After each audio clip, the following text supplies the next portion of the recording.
Essays first series. I, history. There's no great and no small to the soul that maketh all, and where it cometh, all things are, and it cometh everywhere. I am owner of the sphere, of the 7 stars in the solar year, of Caesar's hand and Plato's brain, of Lord Christ's heart and Shakespeare's strain. History. There is one mind common to all individual men. Every man is an inlet to the same and to all of the same. He that is once admitted to the right of reason is made a freeman of the whole estate. What Plato has thought, he may think. What a saint has felt, he may feel. What at any time has befallen any man, he can understand. Who hath access to this universal mind is a party to all that is or can be done, for this is the only and sovereign agent. Of the works of this mind, history is the record. Its genius is illustrated by the entire series of days. Man is explicable by nothing less than all his history. Without hurry, without rest, the human spirit goes forth from the beginning to embody every faculty, every thought, every emotion which belongs to it in appropriate events. But the thought is always prior to the fact. All the facts of history pre-exist in the mind as laws. Each law in turn is made by circumstances predominant, and the limits of nature give power to but one at a time. A man is the whole encyclopedia of facts. The creation of 1,000 forests is in one acorn, and Egypt, Greece, Rome, Gaul, Britain, America lie folded already in the first man. Epoch after epoch, camp, kingdom, empire, republic, democracy are merely the application of his manifold spirit to the manifold world. This human mind wrote history, and this must rate it. The Sphinx must solve her own riddle. If the whole of history is in one man, it is all to be explained from individual experience. There is a relation between the hours of our life and the centuries of time. As the air I breathe is drawn from the great repositories of nature, as the light on my book is yielded by a star 100 millions of miles distant, as the poise of my body depends on the equilibrium of centrifugal and centripetal forces, so the hours should be instructed by the ages, and the ages explained by the hours. Of the universal mind, each individual man is one more incarnation. All its properties consist in him. Each new fact in his private experience flashes a light on what great bodies of men have done, and the crises of his life refer to national crises. Every revolution was first a thought in one man's mind, and when the same thought occurs to another man, it is the key to that era. Every reform was once a private opinion, and when it shall be a private opinion again, it will solve the problem of the age. The fact narrated must correspond to something in me to be credible or intelligible. We, as we read, must become Greeks, Romans, Turks, priest and king, martyr and executioner. Must fasten these images to some reality in our secret experience, or we shall learn nothing rightly. What befell Asdrubal or Caesar Borgia is as much an illustration of the mind's powers and deprivations as what has befallen us. Each new law and political movement has meaning for you. Stand before each of its tablets and say, under this mask did my proteus nature hide itself. This remedies the defect of our too great nearness to ourselves. This throws our actions into perspective, and as crabs, goats, scorpions, the balance and the water pot lose their meanness when hung as signs in the zodiac, so I can see my own vices without heat in the distant persons of Solomon, Alcibiades, and Catiline. It is the universal nature which gives worth to particular men and things. Human life, as containing this, is mysterious and inviolable, and we hedge it round with penalties and laws. All laws derive hence their ultimate reason. All express more or less distinctly some command of this supreme, illimitable essence. Property also holds of the soul, covers great spiritual facts, and instinctively we at first hold to it with swords and laws and wide and complex combinations. The obscure consciousness of this fact is the light of all our day, the claim of claims, the plea for education, for justice, for charity, the foundation of friendship and love, and of the heroism and grandeur which belong to acts of self-reliance. It is remarkable that involuntarily we always read as superior beings. Universal history, the poets, the romancers, do not in their stateliest pictures, in the sacerdotal, the imperial palaces, in the triumphs of will or of genius, anywhere lose our ear, anywhere make us feel that we intrude, that this is for better men, but rather is it true that in their grandest strokes we feel most at home. All that Shakespeare says of the king, yonder slip of a boy that reads in the corner, feels to be true of himself. We sympathize in the great moments of history, in the great discoveries, the great resistances, the great prosperities of men, because their law was enacted, the sea was searched, the land was found, or the blow was struck for us, as we ourselves in that place would have done or applauded. We have the same interesting condition and character. We honor the rich because they have externally the freedom, power, and grace which we feel to be proper to man, proper to us. So all that is said of the wise man by Stoic or Oriental or modern essayist describes to each reader his own idea, describes his unattained but attainable self. All literature writes the character of the wise man. Books, monuments, pictures, conversation are portraits in which he finds the lineaments he is forming. The silent and the eloquent praise him and accost him, and he is stimulated wherever he moves, as by personal illusions. A true aspirant therefore never needs look for illusions personal and laudatory in discourse.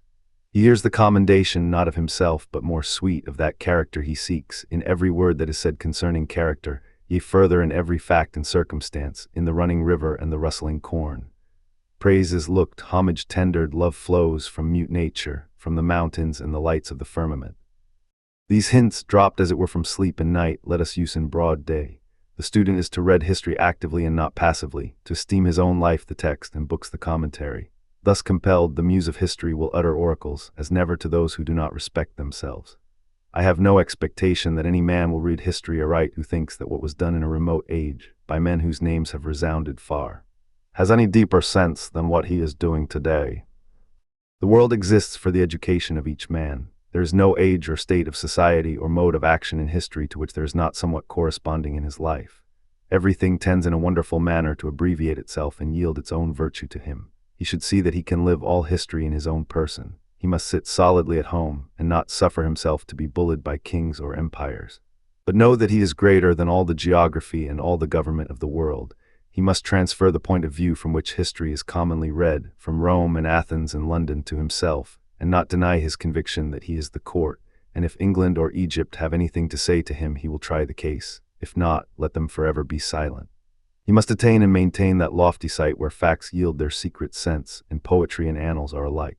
The instinct of the mind, the purpose of nature, betrays itself in the use we make of the signal narrations of history. Time dissipates to shining ether the solid angularity of facts. No anchor, no cable, no fences avail to keep a fact a fact. Babylon, Troy, Tyre, Palestine, and even early Rome are passing already into fiction, the Garden of Eden. The sun standing still in Gibon is poetry thenceforward to all nations. Who cares what the fact was when we have made a constellation of it to hang in heaven an immortal sign? London and Paris and New York must go the same way.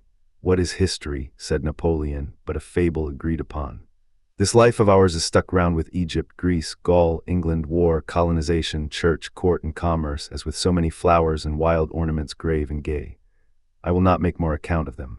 I believe in eternity. I can find Greece, Asia, Italy, Spain, and the islands, the genius and creative principle of each and of all eras, in my own mind. We are always coming up with the emphatic facts of history in our private experience and verifying them here. All history becomes subjective. In other words, there is properly no history, only biography. Every mind must know the whole lesson for itself, must go over the whole ground. What it does not see, what it does not live, it will not know. What the former age has epitomized into a formula or rule for manipular convenience, it will lose all the good of verifying for itself by means of the wall of that rule. Somewhere, sometime, it will demand and find compensation for that loss by doing the work itself. Ferguson discovered many things in astronomy which had long been known, the better for him. History must be this or it is nothing. Every law which the state enacts indicates a fact in human nature, that is all. We must in ourselves see the necessary reason of every fact, see how it could and must be. So stand before every public and private work, before an oration of Burke, before a victory of Napoleon, before a martyrdom of Sir Thomas More, of Sidney, of Marmaduke Robinson, before a French reign of terror and a Salem hanging of witches, before a fanatic revival and the animal magnetism in Paris or in Providence. We assume that we under like influence should be alike affected and should achieve the like, and we aim to master intellectually the steps and reach the same height or the same degradation that our fellow, our proxy, has done. All inquiry into antiquity, all curiosity respecting the pyramids, the excavated cities, Stonehenge, the Ohio circles, Mexico, Memphis, is the desire to do away this wild, savage, and preposterous there or then, and introduce in its place the here and the now. Belzoni digs and measures in the mummy pits and pyramids of Thebes until he can see the end of the difference between the monstrous work and himself, when he has satisfied himself, in general and in detail, that it was made by such a person as he, so armed and so motived, and to ends to which he himself should also have worked. The problem is solved. His thought lives along the whole line of temples and sphinxes and catacombs, passes through them all with satisfaction, and they live again to the mind or are now. The Gothic cathedral affirms that it was done by us and not done by us. Surely it was by man, but we find it not in our man, but we apply ourselves to the history of its production. We put ourselves into the place and state of the builder. We remember the forest dwellers, the first temples, the adherence to the first type, and the decoration of it as the wealth of the nation increased. The value which is given to wood by carving led to the carving over the whole mountain of stone of a cathedral. When we have gone through this process and added thereto the Catholic Church, its cross, its music, its processions, its saints' days and image worship, we have as it were been the man that made the minster. We have seen how it could and must be. We have the sufficient reason. The difference between men is in their principle of association. Some men classify objects by color and size and other accidents of appearance, others by intrinsic likeness or by the relation of cause and effect. The progress of the intellect is to the clearer vision of causes which neglects surface differences. To the poet, to the philosopher, to the saint, all things are friendly and sacred, all events profitable, all days holy, all men divine, for the eye is fastened on the life, and slights the circumstance. Every chemical substance, every plant, every animal in its growth, teaches the unity of cause, the variety of appearance.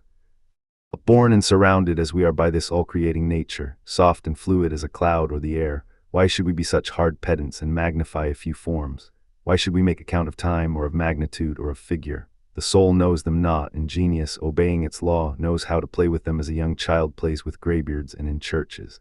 Genius studies the causal thought, and far back in the womb of things sees the rays parting from one orb that diverge, ere they fall, by infinite diameters.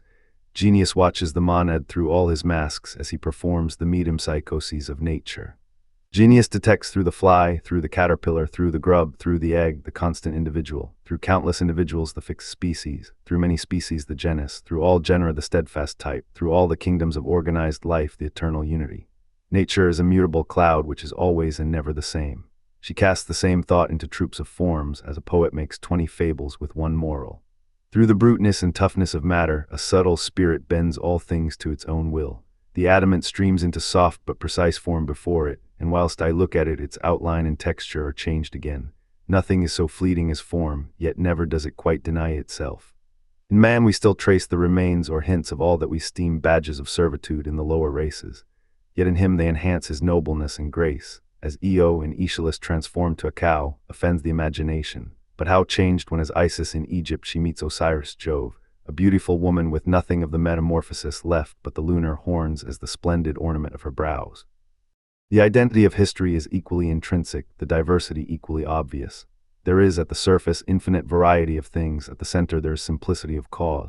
How many are the acts of one man in which we recognize the same character? Observe the sources of our information in respect to the Greek genius. We have the civil history of that people, as Herodotus, Thucydides, Xenophon, and Plutarch have given it. A very sufficient account of what manner of persons they were and what they did. We have the same national mind expressed for us again in their literature, in epic and lyric poems, drama and philosophy, a very complete form. Then we have it once more in their architecture, a beauty as of temperance itself, limited to the straight line and the square, a builded geometry.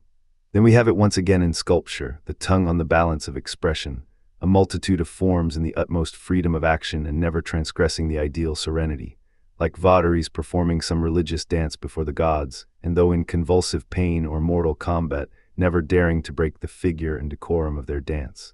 Thus of the genius of one remarkable people we have a fourfold representation, and to the senses what more unlike than an ode of Pindar, a marble centaur, the peristyle of the Parthenon, and the last actions of Phocion. Every one must have observed faces and forms which, without any resembling feature, make a like impression on the beholder. A particular picture or copy of verses, if it do not awaken the same train of images, will yet superinduce the same sentiment as some wild mountain walk, although the resemblance is no ways obvious to the senses, but is occult and out of the reach of the understanding. Nature is an endless combination and repetition of a very few laws. She hums the old well-known air through innumerable variations. Nature is full of a sublime family likeness throughout her works, and delights in startling us with resemblances in the most unexpected quarters. I have seen the head of an old sachem of the forest, which at once reminded the eye of a bald mountain summit, and the furrows of the brow suggested the strata of the rock. There are men whose manners have the same essential splendor as the simple and awful sculpture on the friezes of the Parthenon and the remains of the earliest Greek art. And there are compositions of the same strain to be found in the books of all ages. What is Guido's Rospigliosi Aurora but a morning thought, as the horses in it are only a morning cloud? If anyone will but take pains to observe the variety of actions to which he is equally inclined in certain moods of mind, and those to which he is averse, he will see how deep is the chain of affinity. A painter told me that nobody could draw a tree without in some sort becoming a tree, or draw a child by studying the outlines of its form merely, but by watching for a time his motions and plays, the painter enters into his nature and can then draw him at will in every attitude. So Ruse entered into the inmost nature of a sheep. I knew a draftsman employed in a public survey who found that he could not sketch the rocks until their geological structure was first explained to him. In a certain state of thought is the common origin of very diverse works. It is the spirit and not the fact that is identical. By a deeper apprehension, and not primarily by a painful acquisition of many manual skills, the artist attains the power of awakening other souls to a given activity. It has been said that common souls pay with what they do, nobler souls with that which they are. And why? Because a profound nature awakens in us by its actions and words, by its very looks and manners, the same power and beauty that a gallery of sculpture or of pictures addresses. Civil and natural history, the history of art and of literature, must be explained from individual history, or must remain words. There is nothing but is related to us, nothing that does not interest us. Kingdom, college, tree, horse, or iron shoe, the roots of all things are in man. Santa Croce and the Dome of St. Peter's are lame copies after a divine model. Strasbourg Cathedral is a material counterpart of the soul of Erwin of Steinbach. The true poem is the poet's mind, the true ship is the shipbuilder. In the man, could we lay him open, we should see the reason for the last flourish and tendril of his work, as every spine and tint in the seashell pre-exists in the secreting organs of the fish. The whole of heraldry and of chivalry is in courtesy. A man of fine manners shall pronounce your name with all the ornament that titles of nobility could ever add. The trivial experience of every day is always verifying some old prediction to us, and converting into things the words and signs which we had heard and seen without heed. A lady with whom I was riding in the forest said to me that the woods always seemed to her to wait, as if the genii who inhabit them suspended their deeds until the wayfarer had passed onward, a thought which poetry has celebrated in the dance of the fairies, which breaks off on the approach of human feet. The man who has seen the rising moon break out of the clouds at midnight has been present like an archangel at the creation of light and of the world. I remember one summer day in the fields my companion pointed out to me a broad cloud, which might extend a quarter of a mile parallel to the horizon, quite accurately in the form of a cherub as painted over churches, a round block in the center, which it was easy to animate with eyes and mouth, supported on either side by wide-stretched symmetrical wings. What appears once in the atmosphere may appear often, and it was undoubtedly the archetype of that familiar ornament. I have seen in the sky a chain of summer lightning, which at once showed to me that the Greeks drew from nature when they painted the thunderbolt in the hand of Jove. I have seen a snowdrift along the sides of the stone wall, which obviously gave the idea of the common architectural scroll to but a tower. By surrounding ourselves with the original circumstances, we invent anew the orders and the ornaments of architecture, as we see how each people merely decorated its primitive abodes. The Doric temple preserves the semblance of the wooden cabin in which the Dorian dwelt. The Chinese pagoda is plainly a Tartar tent. The Indian and Egyptian temples still betray the mounds and subterranean houses of their forefathers. The custom of making houses and tombs in the living rock, says Hiran in his researches on the Ethiopians, determined very naturally the principal character of the Nubian Egyptian architecture to the colossal form which it assumed. In these caverns already prepared by nature, the eye was accustomed to dwell on huge shapes and masses, so that when art came to the assistance of nature it could not move on a small scale without degrading itself.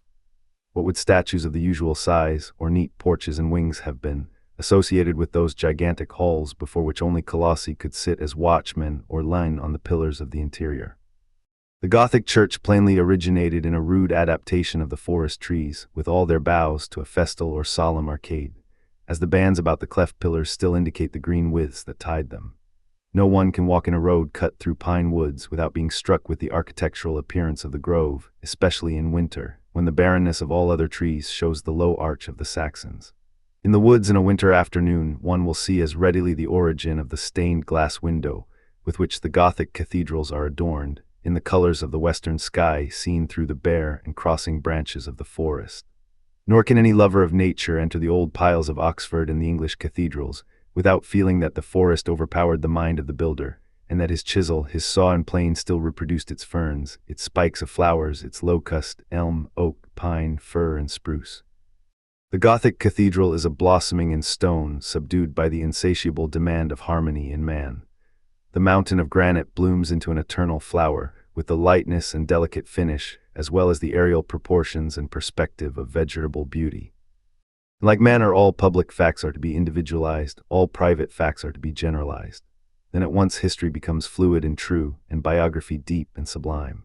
As the Persian imitated in the slender shafts and capitals of his architecture the stem and flower of the lotus and palm, so the Persian court in its magnificent era never gave over the nomadism of its barbarous tribes, but traveled from Ecbatana, where the spring was spent, to Susa in summer and to Babylon for the winter.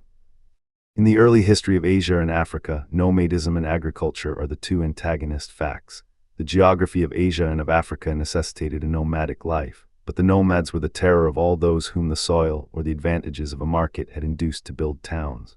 Agriculture, therefore, was a religious injunction because of the perils of the state from nomadism. And in these late and civil countries of England and America, these propensities still fight out the old battle, in the nation and in the individual.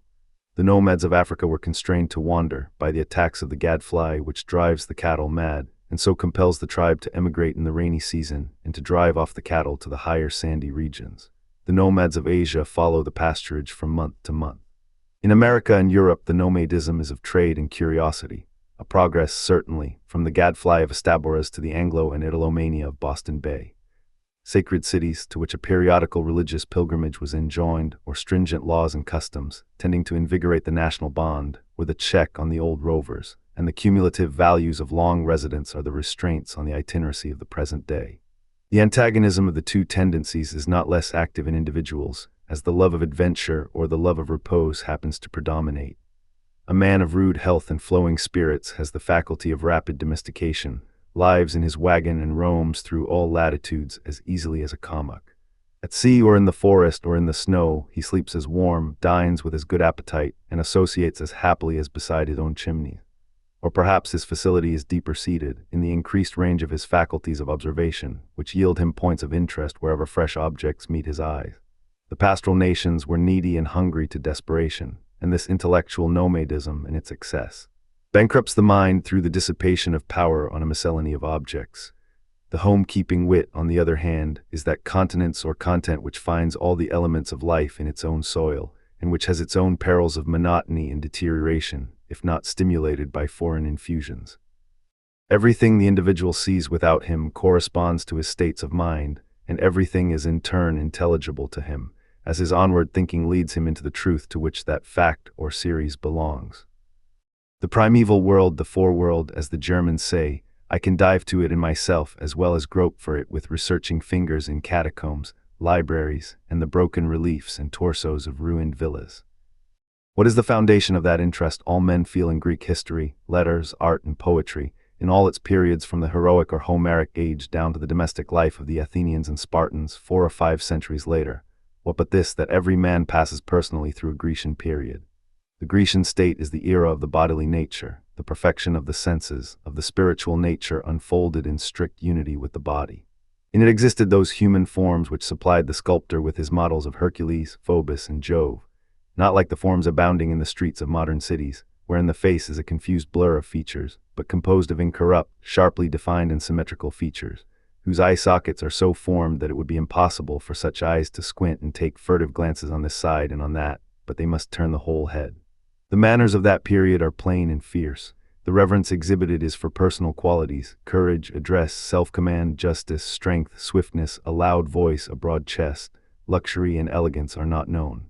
A sparse population and want make every man his own valet, cook, butcher, and soldier, and the habit of supplying his own needs educates the body to wonderful performances. Such are the Agamemnon and Diomede of Homer, and not far different is the picture Xenophon gives of himself and his compatriots in the retreat of the 10,000.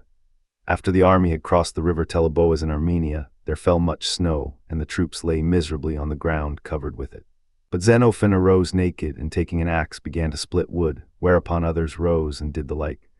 Throughout his army exists a boundless liberty of speech. They quarrel for plunder, they wrangle with the generals on each new order, and Xenophon is as sharp-tongued as any and sharper-tongued than most, and so gives as good as he gets. Who does not see that this is a gang of great boys, with such a code of honor and such lax discipline as great boys have? The costly charm of the ancient tragedy, and indeed of all the old literature, is that the persons speak simply, speak as persons who have great good sense without knowing it, before yet the reflective habit has become the predominant habit of the mind. Our admiration of the antique is not admiration of the old, but of the natural. The Greeks are not reflective, but perfect in their senses and in their health, with the finest physical organization in the world. Adults acted with the simplicity and grace of children. They made vases, tragedies, and statues, such as healthy senses should, that is, in good taste. Such things have continued to be made in all ages and are now wherever a healthy physique exists, but as a class, from their superior organization, they have surpassed all. They combine the energy of manhood with the engaging unconsciousness of childhood. The attraction of these manners is that they belong to man, and are known to every man in virtue of his being once a child. Besides that, there are always individuals who retain these characteristics. A person of childlike genius and inborn energy is still a Greek, and revives our love of the muse of Helle. I admire the love of nature in the Philoctetes, in reading those fine apostrophes to sleep. To the stars, rocks, mountains, and waves, I feel time passing away as an ebbing sea. I feel the eternity of man, the identity of his thought. The Greek had, it seems, the same fellow beings as I. The sun and moon, water and fire, met his heart precisely as they meet mine. Then the vaunted distinction between Greek and English, between classic and romantic schools, seems superficial and pedantic. When a thought of Plato becomes a thought to me, when a truth that fired the soul of Pindar fires mine, time is no more. When I feel that we two meet in a perception that our two souls are tinged with the same hue, and do as it were run into one, why should I measure degrees of latitude? Why should I count Egyptian years? The student interprets the age of chivalry by his own age of chivalry, and the days of maritime adventure and circumnavigation by quite parallel miniature experiences of his own. To the sacred history of the world he has the same key. When the voice of a prophet out of the deeps of antiquity merely echoes to him a sentiment of his infancy, a prayer of his youth, he then pierces to the truth through all the confusion of tradition and the caricature of institutions. Rare, extravagant spirits come by us at intervals who disclose to us new facts in nature. I see that men of God have from time to time walked among men and made their commission felt in the heart and soul of the commonest hearer. Hence evidently the tripod, the priest, the priestess inspired by the divine afflatus. Jesus astonishes and overpowers sensual people. They cannot unite him to history or reconcile him with themselves. As they come to revere their intuitions and aspire to live holily, their own piety explains every fact, every word. How easily these old worships of Moses, of Zoroaster, of Menu, of Socrates domesticate themselves in the mind. I cannot find any antiquity in them. They are mine as much as theirs. I have seen the first monks and anchorites without crossing seas or centuries. More than once some individual has appeared to me with such negligence of labor and such commanding contemplation, a hardy beneficiary begging in the name of God, as made good to the 19th century Simon the Stylite, the Thebais, and the first Capuchins. The priestcraft of the East and West, of the Magian, Brahmin, Druid, and Inca, is expounded in the individual's private life. The cramping influence of a hard formalist on a young child in repressing his spirits and courage, paralyzing the understanding, and that without producing indignation, but only fear and obedience and even much sympathy with the tyranny, is a familiar fact explained to the child when he becomes a man. Only by seeing that the oppressor of his youth is himself a child tyrannized over by those names and words and forms of whose influence he was merely the organ to the youth. The fact teaches him how Belus was worshipped and how the pyramids were built, better than the discovery by Champollion of the names of all the workmen and the cost of every tile. He finds Assyria and the mounds of Collula at his door, and himself has laid the courses. Again, in that protest which each considerate person makes against the superstition of his times, he repeats step for step the part of old reformers, and in the search after truth finds, like them, new perils to virtue. He learns again what moral vigor is needed to supply the girdle of a superstition. A great licentiousness treads on the heels of a reformation. How many times in the history of the world has the Luther of the day had to lament the decay of piety in his own household? "Doctor," said his wife to Martin Luther one day, "how is it that whilst subject to papacy we prayed so often and with such fervor, whilst now we pray with the utmost coldness and very seldom?" The advancing man discovers how deep a property he has in literature, in all fable as well as in all history. He finds that the poet was no odd fellow who described strange and impossible situations, but that universal man wrote by his pen, a confession true for one and true for all. His own secret biography he finds in lines wonderfully intelligible to him, dotted down before he was born. One after another he comes up in his private adventures with every fable of Aesop, of Homer, of Hafiz, of Ariosto, of Chaucer, of Scott, and verifies them with his own head and hands. The beautiful fables of the Greeks, being proper creations of the imagination and not of the fancy, are universal verities. What a range of meanings and what perpetual pertinence has the story of Prometheus. Beside its primary value as the first chapter of the history of Europe, the mythology thinly veiling authentic facts, the invention of the mechanic arts and the migration of colonies, it gives the history of religion with some closeness to the faith of later ages. Prometheus is the Jesus of the old mythology. He is the friend of man, stands between the unjust justice of the eternal Father and the race of mortals, and readily suffers all things on their account. But where it departs from the Calvinistic Christianity and exhibits him as the defeater of Jove, it represents a state of mind which readily appears wherever the doctrine of theism is taught in a crude, objective form, and which seems the self-defense of man against this untruth, namely a discontent with the believed fact that a God exists and a feeling that the obligation of reverence is onerous. It would steal, if it could, the fire of the Creator. And live apart from him and independent of him, the Prometheus Vinctus is the romance of skepticism. Not less true to all time are the details of that stately apologue. Apollo kept the flocks of Admetus, said the poets. When the gods come among men, they are not known. Jesus was not. Socrates and Shakespeare were not.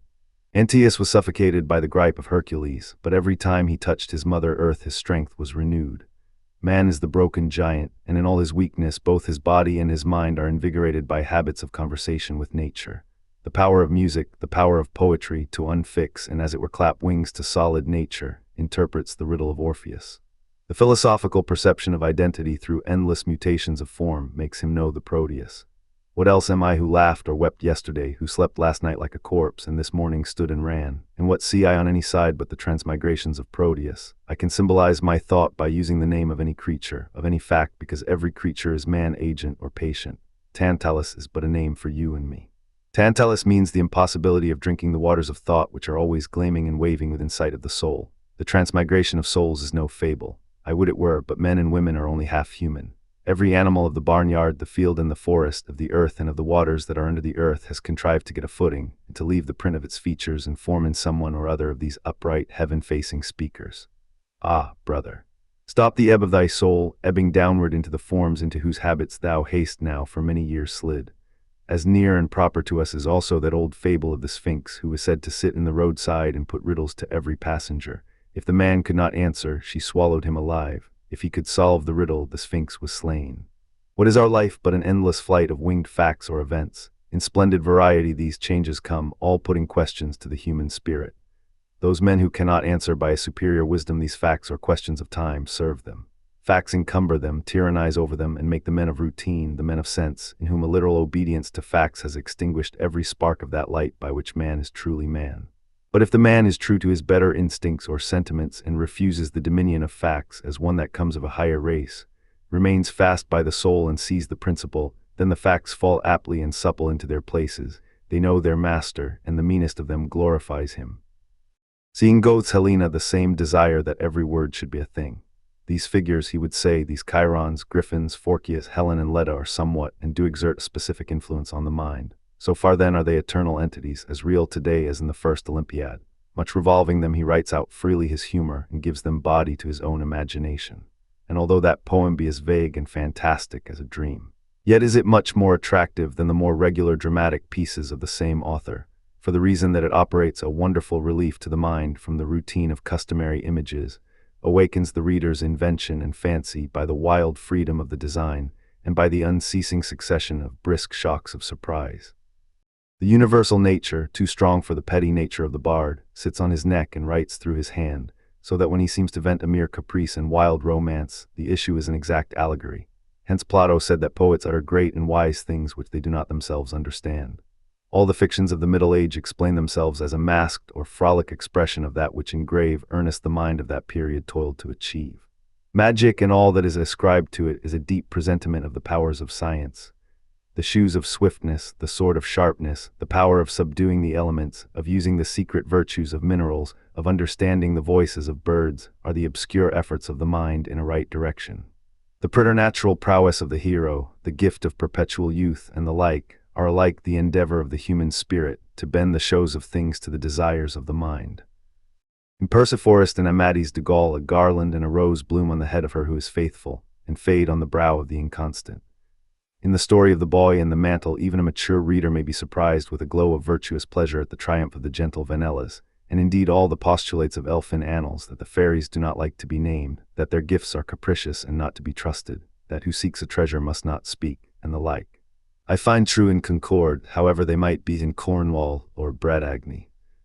Is it otherwise in the newest romance? I read The Bride of Lammermoor. Sir William Ashton is a mask for a vulgar temptation, Ravenswood Castle a fine name for proud poverty, and the foreign mission of state only a Bunyan disguise for honest industry. We may all shoot a wild bull that would toss the good and beautiful by fighting down the unjust and sensual. Lucy Ashton is another name for fidelity, which is always beautiful and always liable to calamity in this world. But along with the civil and metaphysical history of man, another history goes daily forward, that of the external world in which he's not less strictly implicated. He's the compend of time, he's also the correlative of nature.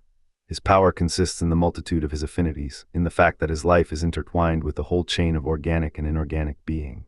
In old Rome, the public roads beginning at the Forum proceeded north, south, east, west, to the center of every province of the empire, making each market town of Persia, Spain, and Britain pervious to the soldiers of the capital. So out of the human heart go as it were highways to the heart of every object in nature, to reduce it under the dominion of man. A man is a bundle of relations, a knot of roots, whose flower and fruitage is the world. His faculties refer to natures out of him and predict the world he is to inhabit, as the fins of the fish foreshow that water exists, or the wings of an eagle in the egg presuppose air.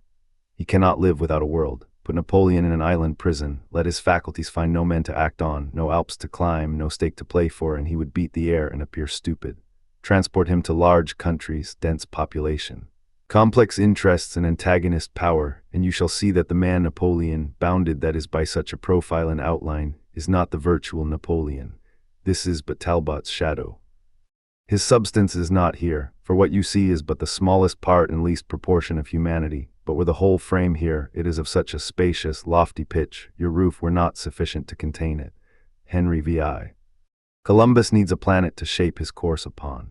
Newton and Laplace need myriads of age and thick-strewn celestial areas. One may say a gravitating solar system is already prophesied in the nature of Newton's mind. Not less does the brain of Davy or of Gay-Lussac, from childhood exploring the affinities and repulsions of particles, anticipate the laws of organization. Does not the eye of the human embryo predict the light? The ear of Handel predict the witchcraft of harmonic sound. Do not the constructive fingers of Watt, Fulton, Whittemore, Arkwright predict the fusible, hard, and temperable texture of metals, the properties of stone, water, and wood? Do not the lovely attributes of the maiden child predict the refinements and decorations of civil society? Here also we are reminded of the action of man on man.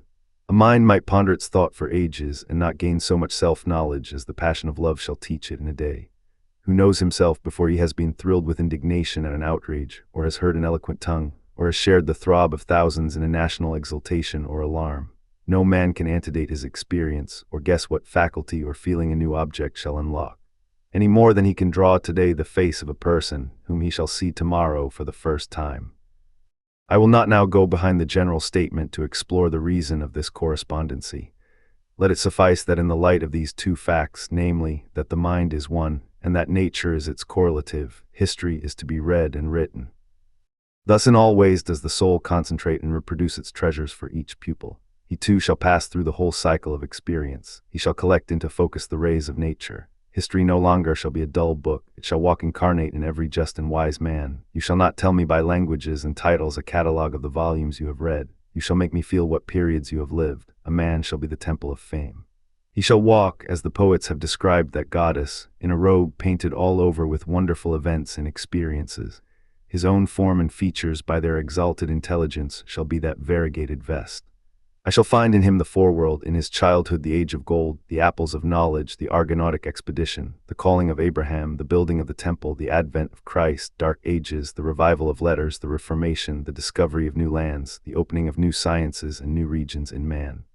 He shall be the priest of Pan, and bring with him into humble cottages the blessing of the morning stars, and all the recorded benefits of heaven and earth. Is there somewhat overweening in this claim? Then I reject all I have written, for what is the use of pretending to know what we know not? But it is the fault of our rhetoric that we cannot strongly state one fact without seeming to belie some other. I hold our actual knowledge very cheap. Hear the rats in the wall, see the lizard on the fence, the fungus underfoot, the lichen on the log. What do I know sympathetically, morally, of either of these worlds of life? As old as the Caucasian man, perhaps older, these creatures have kept their counsel beside him, and there is no record of any word or sign that has passed from one to the other. What connection do the books show between the 50 or 60 chemical elements and the historical eras? Nay, what does history yet record of the metaphysical annals of man? What light does it shed on those mysteries which we hide under the names death and immortality? Yet every history should be written in a wisdom which divined the range of our affinities and looked at facts as symbols. I am ashamed to see what a shallow village tale our so-called history is. How many times we must say Rome and Paris and Constantinople. What does Rome know of rat and lizard? What are Olympiads and consulates to these neighboring systems of being? Nay. What food or experience or succor have they for the Esquimaux seal hunter, for the Kanaka in his canoe, for the fisherman, the stevedore, the porter? Broader and deeper we must write our annals, from an ethical reformation, from an influx of the ever-new, ever-sanative conscience, if we would truly express our central and wide-related nature, instead of this old chronology of selfishness and pride to which we have too long lent our eyes. Already that day exists for us, shines in on us at unawares, but the path of science and of letters is not the way into nature. The idiot, the Indian, the child and unschooled farmer's boy stand nearer to the light by which nature is to be read than the dissector or the antiquary. Roman 2. Self-reliance. Niti quisavaris extra. Man is his own star, and the soul that can render an honest and a perfect man commands all light, all influence, all fate. Nothing to him falls early or too late. Our acts our angels are, or good or ill, our fatal shadows that walk by us still. Epilogue to Beaumont and Fletcher's Honest Man's Fortune. Cast the bantling on the rocks, suckle him with the she-wolf's teat, wintered with the hawk and fox. Power and speed be hands and feet. Self-reliant. I read the other day some verses written by an eminent painter which were original and not conventional. The soul always hears an admonition in such lines, let the subject be what it may. The sentiment they instill is of more value than any thought they may contain. To believe your own thought, to believe that what is true for you in your private heart is true for all men, that is genius. Speak your latent conviction, and it shall be the universal sense. For the inmost in due time becomes the outmost, and our first thought is rendered back to us by the trumpets of the last judgment. Familiar as the voice of the mind is to each, the highest merit we ascribe to Moses, Plato, and Milton is that they set at naught books and traditions, and spoke not what men, but what they thought. A man should learn to detect and watch that gleam of light which flashes across his mind from within, more than the luster of the firmament of bards and sages. Yet he dismisses without notice his thought because it is his. In every work of genius we recognize our own rejected thoughts. They come back to us with a certain alienated majesty. Great works of art have no more affecting lesson for us than this. They teach us to abide by our spontaneous impression with good-humored inflexibility than most when the whole cry of voices is on the other side. Else tomorrow a stranger will say with masterly good sense precisely what we have thought and felt all the time, and we shall be forced to take with shame our own opinion from another. There is a time in every man's education when he arrives at the conviction that envy is ignorance, that imitation is suicide, that he must take himself for better for worse as his portion, that though the wide universe is full of good, no kernel of nourishing corn can come to him but through his toil bestowed on that plot of ground which is given to him to till. The power which resides in him is new in nature, and none but he knows what that is which he can do. Nor does he know until he has tried. Not for nothing one face, one character, one fact makes much impression on him, and another none. This sculpture in the memory is not without pre-established harmony. The eye was placed where one ray should fall, that it might testify of that particular ray. We but half express ourselves, and are ashamed of that divine idea which each of us represents. It may be safely trusted as proportionate and of good issues, so it be faithfully imparted, but God will not have his work made manifest by cowards. A man is relieved and gay when he has put his heart into his work and done his best, but what he has said or done otherwise shall give him no peace. It is a deliverance which does not deliver. In the attempt his genius deserts him, no muse befriends, no invention, no hope. Trust thyself, every heart vibrates to that iron string. Accept the place the divine providence has found for you, the society of your contemporaries, the connection of events. Great men have always done so and confided themselves childlike to the genius of their age, betraying their perception that the absolutely trustworthy was seated at their heart, working through their hands, predominating in all their being. And we are now men, and must accept in the highest mind the same transcendent destiny, and not minors and invalids in a protected corner, not cowards fleeing before a revolution, but guides, redeemers, and benefactors, obeying the almighty effort and advancing on chaos in the dark. What pretty oracles nature yields us on this text in the face and behavior of children, babes, and even brutes. That divided and rebel mind, that distrust of a sentiment because our arithmetic has computed the strength and means opposed to our purpose, these have not. Their mind being whole, their eye is as yet unconquered, and when we look in their faces we are disconcerted. Infancy conforms to nobody, all conform to it. So that one babe commonly makes 4 or 5 out of the adults who prattle and play to it. So God has armed youth and puberty and manhood no less with its own piquancy and charm, and made it enviable and gracious, and its claims not to be put by if it will stand by itself. Do not think the youth has no force, because he cannot speak to you and me. Hark, in the next room his voice is sufficiently clear and emphatic. It seems he knows how to speak to his contemporaries. Bashful or bold, then, he will know how to make us seniors very unnecessary. The nonchalance of boys who are sure of a dinner, and would disdain as much as a lord to do or say ought to conciliate one, is the healthy attitude of human nature. A boy is in the parlor what the pit is in the playhouse, independent, irresponsible, looking out from his corner on such people and facts as pass by. He tries and sentences them on their merits, in the swift, summary way of boys, as good, bad, interesting, silly, eloquent, troublesome. He cumbers himself never about consequences, about interest. He gives an independent, genuine verdict. You must court him, he does not court you. But the man is as it were clapped into jail by his consciousness. As soon as he has once acted or spoken with eclat, he is a committed person, watched by the sympathy or the hatred of hundreds, whose affections must now enter into his account. There is no length for this. Ah, that he could pass again into his neutrality, who can thus avoid all pledges, and having observed, observe again from the same unaffected, unbiased, unbribable, unaffrighted innocence must always be formidable. He would utter opinions on all passing affairs, which being seen to be not private but necessary, would sink like darts into the ear of men and put them in fear. These are the voices which we hear in solitude, but they grow faint and inaudible as we enter into the world. Society everywhere is in conspiracy against the manhood of every one of its members.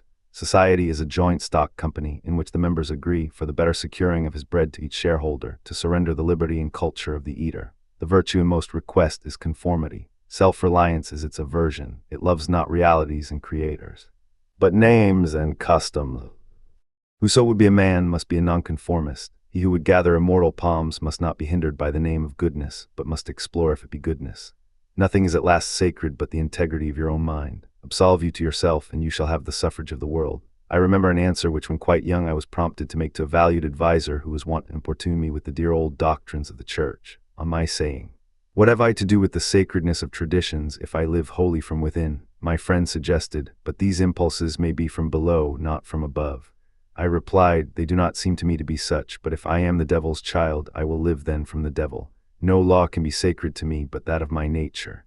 Good and bad are but names very readily transferable to that or this. The only right is what is after my constitution, the only wrong what is against it. A man is to carry himself in the presence of all opposition as if everything were titular and ephemeral but he. I am ashamed to think how easily we capitulate to badges and names, to large societies and dead institutions. Every decent and well-spoken individual affects and sways me more than is right. I ought to go upright and vital, and speak the rude truth in all ways. If malice and vanity wear the coat of philanthropy, shall that pass? If an angry bigot assumes this bountiful cause of abolition, and comes to me with his last news from Barbados, why should I not say to him, "Go love thy infant, love thy wood chopper, be good-natured and modest, have that grace, and never varnish your hard, uncharitable ambition with this incredible tenderness for black folk 1,000 miles off. Thy love afar is spite at home." Rough and graceless would be such greeting, but truth is handsomer than the affectation of love. Your goodness must have some edge to it, else it is none. The doctrine of hatred must be preached, as the counteraction of the doctrine of love when that pules and whines. I shun father and mother and wife and brother where my genius calls me. I would write on the lintels of the doorpost, whim. I hope it is somewhat better than whim at last, but we cannot spend the day in explanation. Expect me not to show cause why I seek or why I exclude company. Then again, do not tell me, as a good man did today, of my obligation to put all poor men in good situations. Are they my poor? I tell thee, thou foolish philanthropist, that I grudge the dollar, the dime, the cent. I give to such men as do not belong to me, and to whom I do not belong. There is a class of persons to whom by all spiritual affinity I am bought and sold. For them I will go to prison if need be. But your miscellaneous popular charities, the education at college of fools, the building of meeting houses to the vain end to which many now stand, alms to sots, and the thousand-fold relief societies, though I confess with shame I sometimes succumb and give the dollar, it is a wicked dollar which by and by I shall have the manhood to withhold. Virtues are in the popular estimate rather the exception than the rule. There is the man and his virtues. Men do what is called a good action as some piece of courage or charity, much as they would pay a fine in expiation of daily non-appearance on parade. Their works are done as an apology or extenuation of their living in the world, as invalids and the insane pay a high board. Their virtues are penances. I do not wish to expiate, but to live. My life is for itself and not for a spectacle. I much prefer that it should be of a lower strain, so it be genuine and equal, than that it should be glittering and unsteady. I wish it to be sound and sweet and not to need diet and blading. I ask primary evidence that you are a man and refuse this appeal from the man to his actions. I know that for myself it makes no difference whether I do or forbear those actions which are reckoned excellent. I cannot consent to pay for a privilege where I have intrinsic right. Few and mean as my gifts may be, I actually am, and do not need for my own assurance or the assurance of my fellows any secondary testimony. What I must do is all that concerns me, not what the people think. This rule, equally arduous in actual and in intellectual life, may serve for the whole distinction between greatness and meanness. It is the harder because you will always find those who think they know what is your duty better than you know it. It is easy in the world to live after the world's opinion. It is easy in solitude to live after our own. But the great man is he who, in the midst of the crowd, keeps with perfect sweetness the independence of solitude. The objection to conforming to usages that have become dead to you is that it scatters your force. It loses your time and blurs the impression of your character. If you maintain a dead church, contribute to a dead Bible society, vote with a great party either for the government or against it, spread your table like base housekeepers. Under all these screens I have difficulty to detect the precise man you are, and of course so much force is withdrawn from your proper life. But do your work and I shall know you, do your work and you shall reinforce yourself. A man must consider what a blind man's buff is this game of conformity. If I know your sect, I anticipate your argument. I hear a preacher announce for his text and topic the expediency of one of the institutions of his church. Do I not know beforehand that not possibly can he say a new and spontaneous word? Do I not know that with all this ostentation of examining the grounds of the institution he will do no such thing? Do I not know that he is pledged to himself not to look but at one side, the permitted side, not as a man but as a parish minister? He is a retained attorney, and these airs of the bench are the emptiest affectation. Well, most men have bound their eyes with one or another handkerchief and attached themselves to some one of these communities of opinion. This conformity makes them not false in a few particulars, authors of a few lies, but false in all particulars. Their every truth is not quite true. Their two is not the real two, their four not the real four, so that every word they say chagrins us and we know not where to begin to set them right. Meantime, nature is not slow to equip us in the prison uniform of the party to which we adhere. We come to wear one cut of face and figure, and acquire by degrees the gentlest asinine expression. There is a mortifying experience in particular, which does not fail to wreak itself also in the general history. I mean the foolish face of praise, the forced smile which we put on in company where we do not feel at ease in answer to conversation which does not interest us. The muscles, not spontaneously moved, but moved by a low usurping willfulness, grow tight about the outline of the face with the most disagreeable sensation. For nonconformity the world whips you with its displeasure, and therefore a man must know how to estimate a sour face. The bystanders look askance on him in the public street or in the friend's parlor. If this conversation had its origin in contempt and resistance like his own, he might well go home with a sad countenance. But the sour faces of the multitude, like their sweet faces, have no deep cause, but are put on and off as the wind blows and a newspaper directs. Yet is the discontent of the multitude more formidable than that of the Senate and the college. It is easy enough for a firm man who knows the world to brook the rage of the cultivated classes. Their rage is decorous and prudent, for they are timid, as being very vulnerable themselves. But when to their feminine rage the indignation of the people is added, when the ignorant and the poor are aroused, when the unintelligent brute force that lies at the bottom of society is made to growl and mow, it needs the habit of magnanimity and religion to treat it godlike as a trifle of no concernment. The other terror that scares us from self-trust is our consistency, a reverence for our past act or word because the eyes of others have no other data for computing our orbit than our past acts, and we are loath to disappoint them. But why should you keep your head over your shoulder? Why drag about this corpse of your memory, lest you contradict somewhat you have stated in this or that public place? Suppose you should contradict yourself, what then? It seems to be a rule of wisdom never to rely on your memory alone, scarcely even in acts of pure memory, but to bring the past for judgment into the thousand-eyed present and live ever in a new day. In your metaphysics you have denied personality to the deity, yet when the devout motions of the soul come, yield to them heart and life, though they should clothe God with shape and color. Leave your theory, as Joseph his coat, in the hand of the harlot, and flee. A foolish consistency is the hobgoblin of little minds, adored by little statesmen and philosophers and divines. With consistency a great soul has simply nothing to do. He may as well concern himself with his shadow on the wall. Speak what you think now in hard words, and tomorrow speak what tomorrow thinks in hard words again, though it contradict everything you said today. Ah, so you shall be sure to be misunderstood. Is it so bad then to be misunderstood? Pythagoras was misunderstood, and Socrates, and Jesus, and Luther, and Copernicus, and Galileo, and Newton, and every pure and wise spirit that ever took flesh. To be great is to be misunderstood. I suppose no man can violate his nature. All the sallies of his will are rounded in by the law of his being, as the inequalities of Andes and Himal are insignificant in the curve of the sphere. Nor does it matter how you gauge and try him. A character is like an acrostic or Alexandrian stanza. Read it forward, backward, or across, it still spells the same thing. In this pleasing, contrite wood life which God allows me, let me record day by day my honest thought without prospect or retrospect, and I cannot doubt it will be found symmetrical, though I mean it not and see it not. My book should smell of pines and resound with the hum of insects. The swallow over my window should interweave that thread or straw he carries in his bill into my web also. We pass for what we are. Character teaches above our wills. Men imagine that they communicate their virtue or vice only by overt actions, and do not see that virtue or vice emit a breath every moment. There will be an agreement in whatever variety of actions, so they be each honest and natural in their hour. For of one will the actions will be harmonious, however unlike they seem. These varieties are lost sight of at a little distance, a little height of thought. One tendency unites them all. The voyage of the best ship is a zigzag line of 100 tacks. See the line from a sufficient distance, and it straightens itself to the average tendency. Your genuine action will explain itself and will explain your other genuine actions. Your conformity explains nothing. Act singly, and what you have already done singly will justify you now. Greatness appeals to the future. If I can be firm enough today to do right and scorn eyes, I must have done so much right before as to defend me now. Be it how it will, do right now.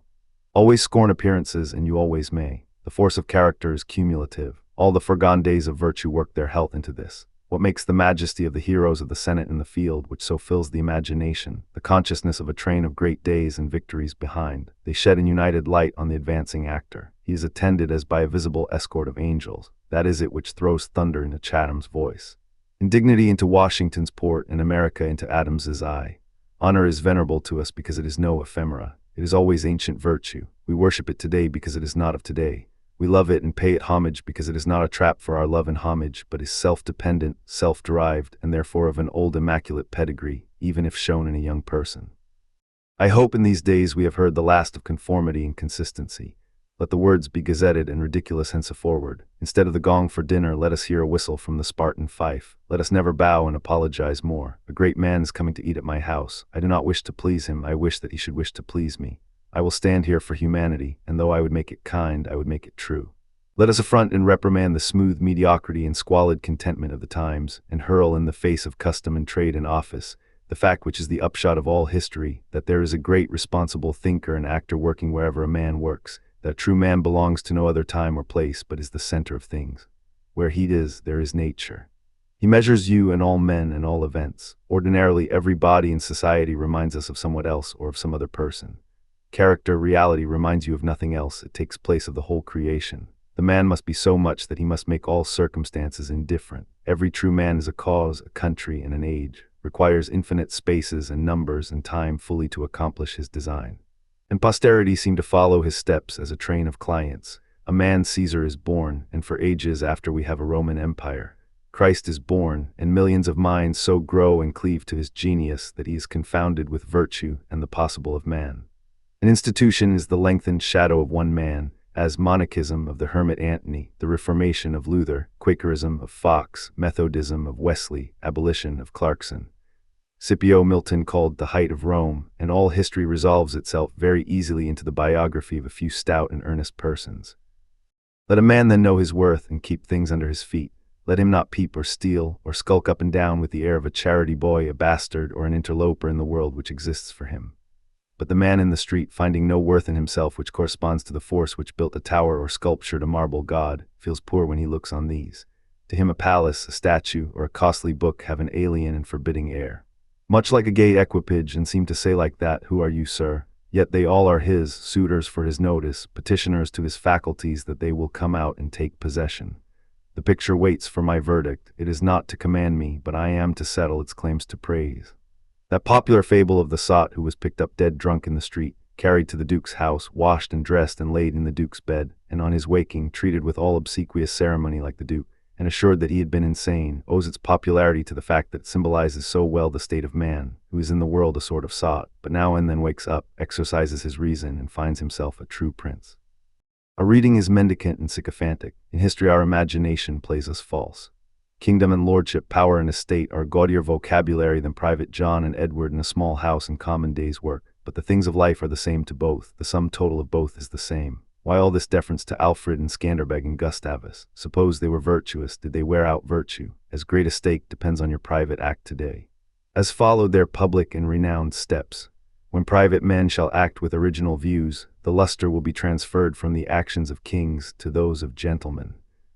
The world has been instructed by its kings, who have so magnetized the eyes of nations. It has been taught by this colossal symbol the mutual reverence that is due from man to man. The joyful loyalty with which men have everywhere suffered the king, the noble, or the great proprietor to walk among them by a law of his own, make his own scale of men and things and reverse theirs, pay for benefits not with money but with honor, and represent the law in his person, was the hieroglyphic by which they obscurely signified their consciousness of their own right and comeliness, the right of every man. The magnetism which all original action exerts is explained when we inquire the reason of self-trust. Who is the trustee? What is the aboriginal self on which a universal reliance may be grounded? What is the nature and power of that science-baffling star without parallax, without calculable elements, which shoots a ray of beauty even into trivial and impure actions, if the least mark of independence appear? The inquiry leads us to that source. At once the essence of genius, of virtue, and of life, which we call spontaneity or instinct. We denote this primary wisdom as intuition, whilst all later teachings are tuitions. In that deep force, the last fact behind which analysis cannot go, all things find their common origin. For the sense of being which in calm hours rises, we know not how in the soul, is not diverse from things, from space, from light, from time, from man, but one with them and proceeds obviously from the same source whence their life and being also proceed. We first share the life by which things exist and afterwards see them as appearances in nature, and forget that we have shared their cause. Here is the fountain of action and of thought. Here are the lungs of that inspiration which giveth man wisdom and which cannot be denied without impiety and atheism. We lie in the lap of immense intelligence which makes us receivers of its truth and organs of its activity. When we discern justice, when we discern truth, we do nothing of ourselves but allow a passage to its beams. If we ask whence this comes, if we seek to pry into the soul that causes, all philosophy is at fault. Its presence or its absence is all we can affirm. Every man discriminates between the voluntary acts of his mind and his involuntary perceptions, and knows that to his involuntary perceptions a perfect faith is due. He may err in the expression of them, but he knows that these things are so, like day and night, not to be disputed. My willful actions and acquisitions are but roving, the idlest reverie, the faintest native emotion, command my curiosity and respect. Thoughtless people contradict as readily the statement of perceptions as of opinions, or rather much more readily, for they do not distinguish between perception and notion. They fancy that I choose to see this or that thing, but perception is not whimsical but fatal. If I see a trait, my children will see it after me, and in course of time all mankind, although it may chance that no one has seen it before me, for my perception of it is as much a fact as the sun. The relations of the soul to the divine spirit are so pure that it is profane to seek to interpose helps. It must be that when God speaketh he should communicate, not one thing but all things, should fill the world with his voice, should scatter forth light, nature, time, souls from the center of the present thought, and new date and new create the whole. Whenever a mind is simple and receives a divine wisdom, old things pass away, means, teachers, texts, temples fall. It lives now and absorbs past and future into the present hour. All things are made sacred by relation to it, one as much as another. All things are dissolved to their center by their cause, and in the universal miracle petty and particular miracles disappear. If therefore a man claims to know and speak of God, and carries you backward to the phraseology of some old mouldered nation in another country, in another world, believe him not. Is the acorn better than the oak which is its fullness and completion? Is the parent better than the child into whom he has cast his ripened being? Whence then this worship of the past? The centuries are conspirators against the sanity and authority of the soul. Time and space are but physiological colors which the eye makes, but the soul is light. Where it is day. Where it was is night. And history is an impertinence and an injury if it be anything more than a cheerful apologue or parable of my being and becoming.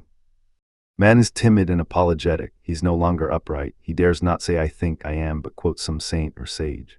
He is ashamed before the blade of grass or the blowing rose. These roses under my window make no reference to former roses or to better ones. They are for what they are. They exist with God today. There's no time to them. There is simply the rose. It is perfect in every moment of its existence. Before a leaf bud has burst, its whole life acts.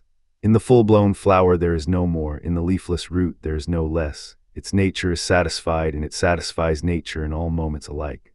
But man postpones or remembers. He does not live in the present, but with reverted eye laments the past, or, heedless of the riches that surround him, stands on tiptoe to foresee the future. He cannot be happy and strong until he too lives with nature in the present, above time. This should be plain enough, yet see what strong intellects dare not yet hear God himself, unless he speak the phraseology of I know not what David, or Jeremiah, or Paul. We shall not always set so great a price on a few texts, on a few lives. We are like children who repeat by rote the sentences of grandames and tutors, and as they grow older of the men of talents and character they chance to see, painfully recollecting the exact words they spoke. Afterwards, when they come into the point of view which those had who uttered these sayings, they understand them and are willing to let the words go, for at any time they can use words as good when occasion comes. If we live truly, we shall see truly. It is as easy for the strong man to be strong as it is for the weak to be weak. When we have new perception, we shall gladly disburden the memory of its hoarded treasures as old rubbish. When a man lives with God, his voice shall be as sweet as the murmur of the brook and the rustle of the corn. Now at last the highest truth on this subject remains unsaid, probably cannot be said, for all that we say is the far-off remembering of the intuition. That thought by what I can now nearest approach to say it is this: when good is near you, when you have life in yourself, it is not by any known or accustomed way. You shall not discern the footprints of any other. You shall not see the face of man. You shall not hear any name, the way, the thought. The good shall be wholly strange and new. It shall exclude example and experience. You take the way from man, not to man. All persons that ever existed are its forgotten ministers. Fear and hope are alike beneath it. There is somewhat low even in hope. In the hour of vision there is nothing that can be called gratitude, nor properly joy. The soul raised over passion beholds identity and eternal causation, perceives the self-existence of truth and right, and calms itself with knowing that all things go well. Vast spaces of nature, the Atlantic Ocean, the South Sea, long intervals of time, years, centuries, are of no account. This which I think and feel underlay every former state of life and circumstances, as it does underlie my present, and what is called life, and what is called death. Life only avails not the having lived. Power ceases in the instant of repose. It resides in the moment of transition from a past to a new state, in the shooting of the gulf, in the darting to an aim. This one fact the world hates, that the soul becomes, for that forever degrades the past, turns all riches to poverty, all reputation to a shame, confounds the saint with the rogue, shoves Jesus and Judas equally aside. Why then do we prate of self-reliance? Inasmuch as the soul is present, there will be power not confident but agent. To talk of reliance is a poor external way of speaking. Speak rather of that which relies because it works and is. Who has more obedience than I masters me, though he should not raise his finger. Round him I must revolve by the gravitation of spirits. We fancy it rhetoric when we speak of eminent virtue. We do not yet see that virtue is height, and that a man or a company of men, plastic and permeable to principles, by the law of nature must overpower and ride all cities, nations, kings, rich men, poets who are not. This is the ultimate fact which we so quickly reach on this, as on every topic, the resolution of all into the ever-blessed one. Self-existence is the attribute of the supreme cause, and it constitutes the measure of good by the degree in which it enters into all lower forms. All things real are so by so much virtue as they contain. Commerce, husbandry, hunting, whaling, war, eloquence, personal weight are somewhat. And engage my respect as examples of its presence and impure action. I see the same law working in nature for conservation and growth. Power is, in nature, the essential measure of right. Nature suffers nothing to remain in her kingdoms which cannot help itself. The genesis and maturation of a planet, its poise and orbit, the bended tree recovering itself from the strong wind, the vital resources of every animal and vegetable, are demonstrations of the self-sufficing and therefore self-relying soul. Thus all concentrates, let us not rove, let us sit at home with the cause. Let us stun and astonish the intruding rabble of men and books and institutions by a simple declaration of the divine fact. Bid the invaders take the shoes from off their feet, for God is here within. Let our simplicity judge them, and our docility to our own law demonstrate the poverty of nature and fortune beside our native riches. But now we are a mob. Man does not stand in awe of man, nor is his genius admonished to stay at home, to put itself in communication with the internal ocean, but it goes abroad to beg a cup of water of the urns of other men. We must go alone. I like the silent church before the service begins better than any preaching. How far off, how cool, how chaste the persons look, begirt each one with a precinct or sanctuary. So let us always sit. Why should we assume the faults of our friend or wife or father or child because they sit around our hearth or are said to have the same blood? All men have my blood and I have all men's. Not for that will I adopt their petulance or folly, even to the extent of being ashamed of it. But your isolation must not be mechanical, but spiritual, that is, must be elevation. At times, the whole world seems to be in conspiracy to importune you with emphatic trifles. Friend, client, child, sickness, fear, want, charity, all knock at once at thy closet door and say, Come out unto us. But keep thy state, come not into their confusion. The power men possess to annoy me I give them by a weak curiosity. No man can come near me but through my act. What we love that we have, but by desire we bereave ourselves of the love. If we cannot at once rise to the sanctities of obedience and faith, let us at least resist our temptations. Let us enter into the state of war and wake Thor and Woden, courage and constancy in our Saxon breasts. This is to be done in our smooth times by speaking the truth. Check this lying hospitality and lying affection. Live no longer to the expectation of these deceived and deceiving people with whom we converse. Say to them, O father, O mother, O wife. O brother, O friend, I have lived with you after appearances hitherto. Henceforward I am the truths. Be it known unto you that henceforward I obey no law less than the eternal law. I will have no covenants but proximities. I shall endeavor to nourish my parents, to support my family, to be the chaste husband of one wife, but these relations I must fill after a new and unprecedented way. I appeal from your customs. I must be myself. I cannot break myself any longer for you or you. If you can love me for what I am, we shall be the happier. If you cannot, I will still seek to deserve that you should. I will not hide my tastes or aversions. I will so trust that what is deep is holy, that I will do strongly before the sun and moon whatever inly rejoices me and the heart appoints. If you are noble, I will love you. If you are not, I will not hurt you and myself by hypocritical attentions. If you are true, but not in the same truth with me, cleave to your companions. I will seek my own. I do this not selfishly, but humbly and truly. It is alike your interest and mine and all men's, however long we have dwelt in lies, to live in truth. Does this sound harsh today? You will soon love what is dictated by your nature as well as mine, and if we follow the truth it will bring us out safe at last. But so may you give these friends pain. Yes, but I cannot sell my liberty and my power to save their sensibility. Besides, all persons have their moments of reason. When they look out into the region of absolute truth, then will they justify me and do the same thing. The populace think that your rejection of popular standards is a rejection of all standard and mere antinomianism, and the bold sensualist will use the name of philosophy to gild his crimes. But the law of consciousness abides. There are two confessionals, in one or the other of which we must be shriven. You may fulfill your round of duties by clearing yourself in the direct or in the reflex way.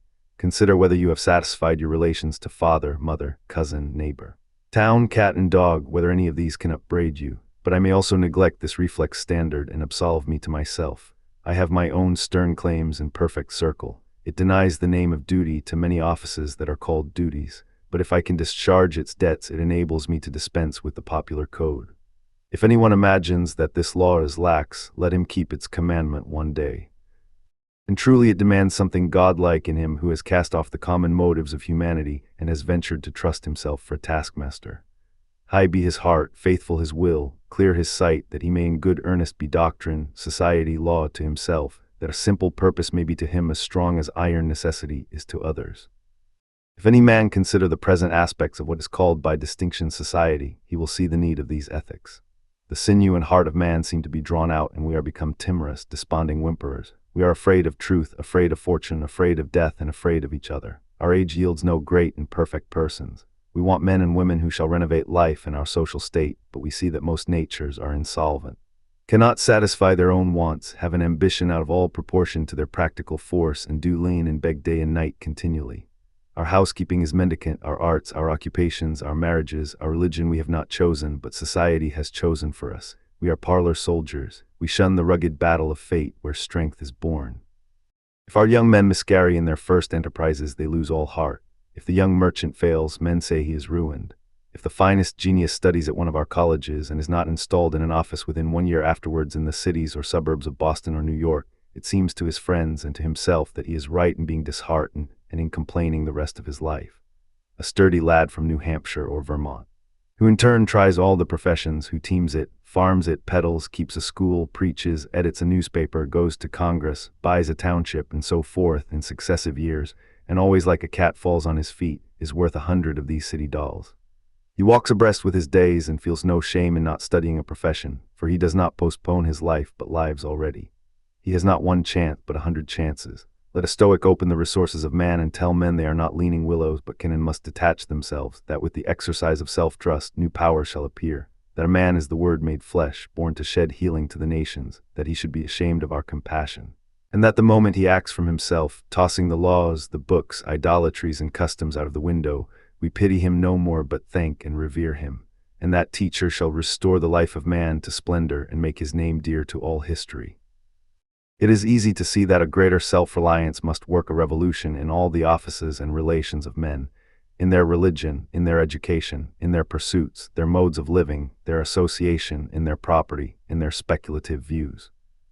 1. In what prayers do men allow themselves? That which they call a holy office is not so much as brave and manly. Prayer looks abroad and asks for some foreign addition to come through some foreign virtue, and loses itself in endless mazes of natural and supernatural and mediatorial and miraculous. Prayer that craves a particular commodity, anything less than all good, is vicious. Prayer is the contemplation of the facts of life from the highest point of view. It is the soliloquy of a beholding and jubilant soul. It is the Spirit of God pronouncing his works good. But prayer as a means to effect a private end is meanness and theft. It supposes dualism and not unity in nature and consciousness. As soon as the man is at one with God, he will not beg. He will then see prayer in all action. The prayer of the farmer kneeling in his field to weed it, the prayer of the rower kneeling with the stroke of his oar, are true prayers heard throughout nature, though for cheap ends. Karatach, in Fletcher's Bonjuka, when admonished to inquire the mind of the god Audate, replies, "His hidden meaning lies in our endeavors. Our valors are our best gods." Another sort of false prayers are our regrets. Discontent is the want of self-reliance. It is infirmity of will. Regret calamities if you can thereby help the sufferer. If not, tend your own work and already the evil begins to be repaired. Our sympathy is just as base. We come to them who weep foolishly and sit down and cry for company, instead of imparting to them truth and health in rough electric shocks, putting them once more in communication with their own reason. The secret of fortune is joy in our hands. Welcome evermore to gods and men is the self-helping man. For him all doors are flung wide, him all tongues greet, all honors crown, all eyes follow with desire. Our love goes out to him and embraces him because he did not need it.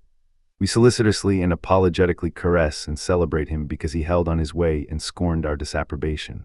The gods love him because men hated him. To the persevering mortal, said Zoroaster, the blessed immortals are swift. As men's prayers are a disease of the will, so are their creeds a disease of the intellect. They say with those foolish Israelites, "Let not God speak to us, lest we die. Speak thou, speak any man with us, and we will obey." Everywhere I am hindered of meeting God and my brother, because he has shut his own temple doors and recites fables merely of his brothers, or his brother's brother's God. Every new mind is a new classification. If it prove a mind of uncommon activity and power, a Locke, a Lavoisier, a Hutton, a Bentham, a Fourier, it imposes its classification on other men, and lo, a new system. In proportion to the depth of the thought, and so to the number of the objects it touches and brings within reach of the pupil, is his complacency. But chiefly is this apparent in creeds and churches, which are also classifications of some powerful mind acting on the elemental thought of duty and man's relation to the highest, such as Calvinism, Quakerism, Swedenborgism. The pupil takes the same delight in subordinating everything to the new terminology as a girl who has just learned botany in seeing a new earth and new seasons thereby. It will happen for a time that the pupil will find his intellectual power has grown by the study of his master's mind.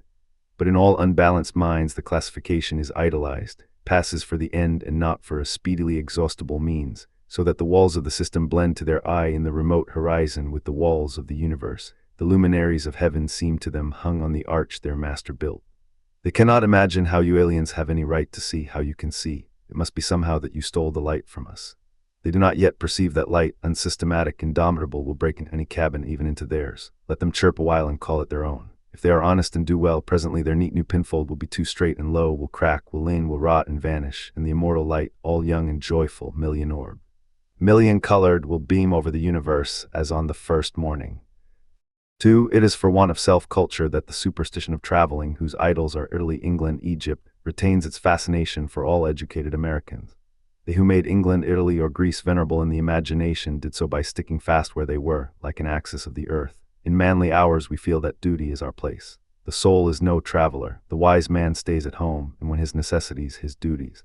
On any occasion call him from his house or into foreign lands, he is at home still, and shall make men sensible by the expression of his countenance that he goes, the missionary of wisdom and virtue, and visits cities and men like a sovereign, and not like an interloper or a valet. I have no churlish objection to the circumnavigation of the globe for the purposes of art, of study, and benevolence, so that the man is first domesticated, or does not go abroad with the hope of finding somewhat greater than he knows. He who travels to be amused, or to get somewhat which he does not carry, travels away from himself, and grows old even in youth among old things. In Thebes, in Palmyra, his will and mind have become old and dilapidated as they. He carries ruins to ruins. Traveling is a fool's paradise. Our first journeys discover to us the indifference of places. At home I dream that at Naples, at Rome, I can be intoxicated with beauty and lose my sadness. I pack my trunk, embrace my friends, embark on the sea, and at last wake up in Naples, and there beside me is the stern fact, the sad self, unrelenting, identical, that I fled from. I seek the Vatican and the palaces. I affect to be intoxicated with sights and suggestions. But I am not intoxicated. My giant goes with me wherever I go. 3. But the rage of traveling is a symptom of a deeper unsoundness affecting the whole intellectual action. The intellect is vagabond, and our system of education fosters restlessness. Our minds travel when our bodies are forced to stay at home. We imitate, and what is imitation but the traveling of the mind? Our houses are built with foreign taste, our shelves are garnished with foreign ornaments, our opinions, our tastes, our faculties lend and follow the past and the distant. The soul created the arts wherever they have flourished. It was in his own mind that the artist sought his model. It was an application of his own thought to the thing to be done and the conditions to be observed. And why need we copy the Doric or the Gothic model? Beauty, convenience, grandeur of thought, and quaint expression are as near to us as to any. And if the American artist will study with hope and love the precise thing to be done by him, considering the climate, the soil, the length of the day, the wants of the people, the habit and form of the government, he will create a house in which all these will find themselves fitted, and taste and sentiment will be satisfied also. Insist on yourself, never imitate. Your own gift you can present every moment with the cumulative force of a whole life's cultivation, but of the adopted talent of another you have only an extemporaneous half-possession. That which each can do best, none but his maker can teach him. No man yet knows what it is, nor can till that person has exhibited it. Where is the master who could have taught Shakespeare? Where is the master who could have instructed Franklin or Washington? Or Bacon or Newton? Every great man is unique. The Scipianism of Scipio is precisely that part he could not borrow. Shakespeare will never be made by the study of Shakespeare. Do that which is assigned you, and you cannot hope too much or dare too much. There is at this moment for you an utterance brave and grand as that of the colossal chisel of Phidias, or trowel of the Egyptians, or the pen of Moses or Dante, but different from all these. Not possibly will the soul, all rich, all eloquent, with thousand-cloven tongue, deign to repeat itself. But if you can hear what these patriarchs say, surely you can reply to them in the same pitch of voice, for the ear and the tongue are two organs of one nature. Abide in the simple and noble regions of thy life, obey thy heart, and thou shalt reproduce the foreworld again. 4. As our religion, our education, our art look abroad, so does our spirit of society. All men plume themselves on the improvement of society, and no man improves. Society never advances. It recedes as fast on one side as it gains on the other. It undergoes continual changes. It is barbarous, it is civilized, it is Christianized, it is rich, it is scientific, but this change is not amelioration. For everything that is given something is taken. Society acquires new arts and loses old instincts. What a contrast between the well-clad, reading, writing, thinking American with a watch, a pencil and a bill of exchange in his pocket, and the naked New Zealander, whose property is a club, a spear, a mat, and an undivided 20th of a shed to sleep under. But compare the health of the two men, and you shall see that the white man has lost his aboriginal strength. If the traveler tell us truly, strike the savage with a broad axe, and in a day or two the flesh shall unite and heal, as if you struck the blow into soft pitch, and the same blow shall send the white to his grave. The civilized man has built a coach, but has lost the use of his feet. He is supported on crutches, but lacks so much support of muscle. He has a fine Geneva watch, but he fails of the skill to tell the hour by the sun. A Greenwich nautical almanac he has, and so being sure of the information when he wants it, the man in the street does not know a star in the sky. The solstice he does not observe, the equinox he knows as little. And the whole bright calendar of the year is without a dial in his mind. His notebooks impair his memory, his libraries overload his wit, the insurance office increases the number of accidents, and it may be a question whether machinery does not encumber, whether we have not lost by refinement some energy, by a Christianity entrenched in establishments and forms some vigor of wild virtue. For every Stoic was a Stoic, but in Christendom where is the Christian? There is no more deviation in the moral standard than in the standard of height or bulk. No greater men are now than ever were.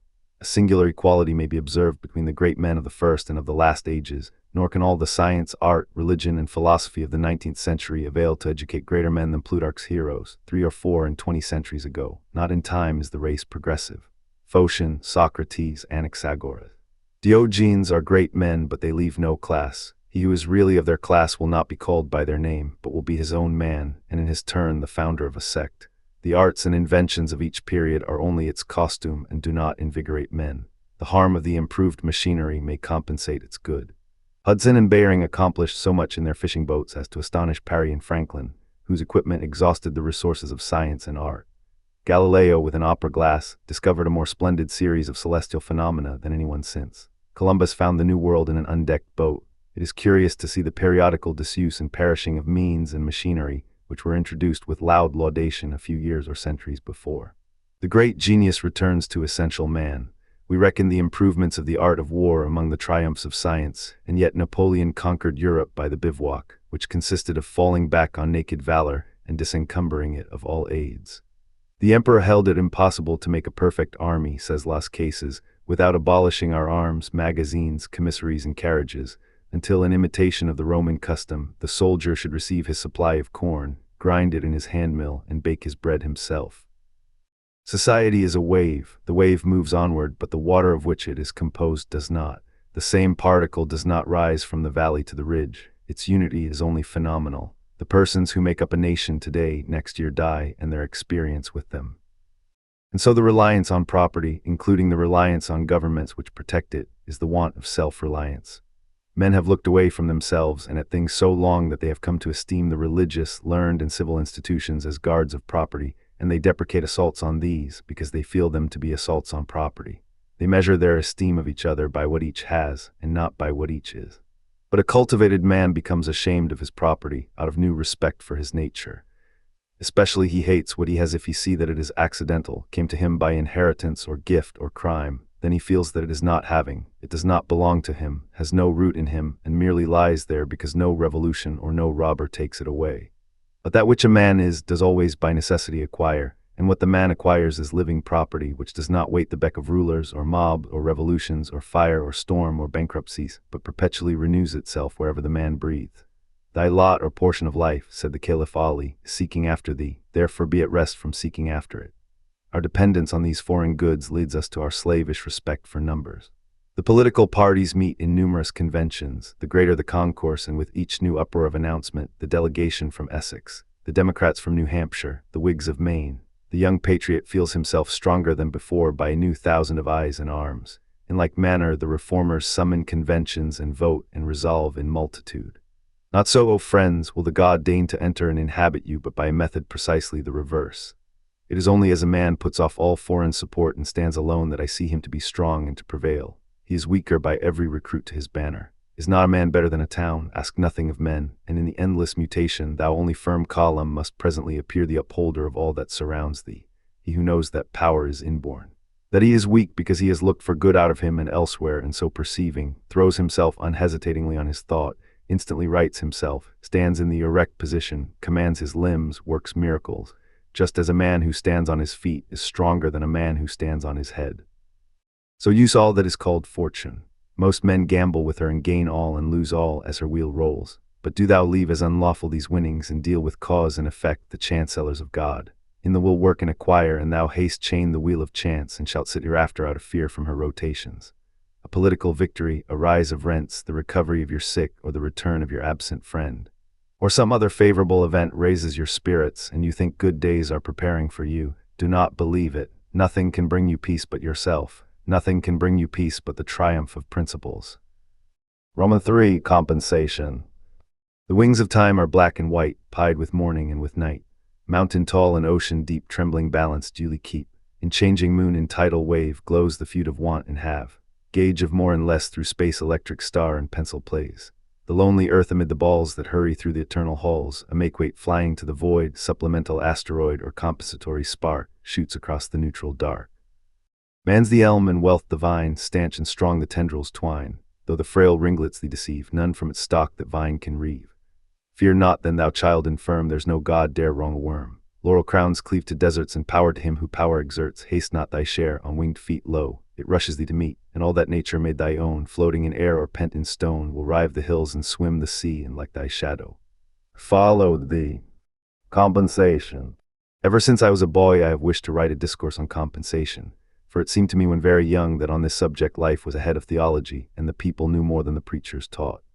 The documents, too, from which the doctrine is to be drawn, charmed my fancy by their endless variety and lay always before me even in sleep, for they are the tools in our hands, the bread in our basket, the transactions of the street, the farm, and the dwelling house.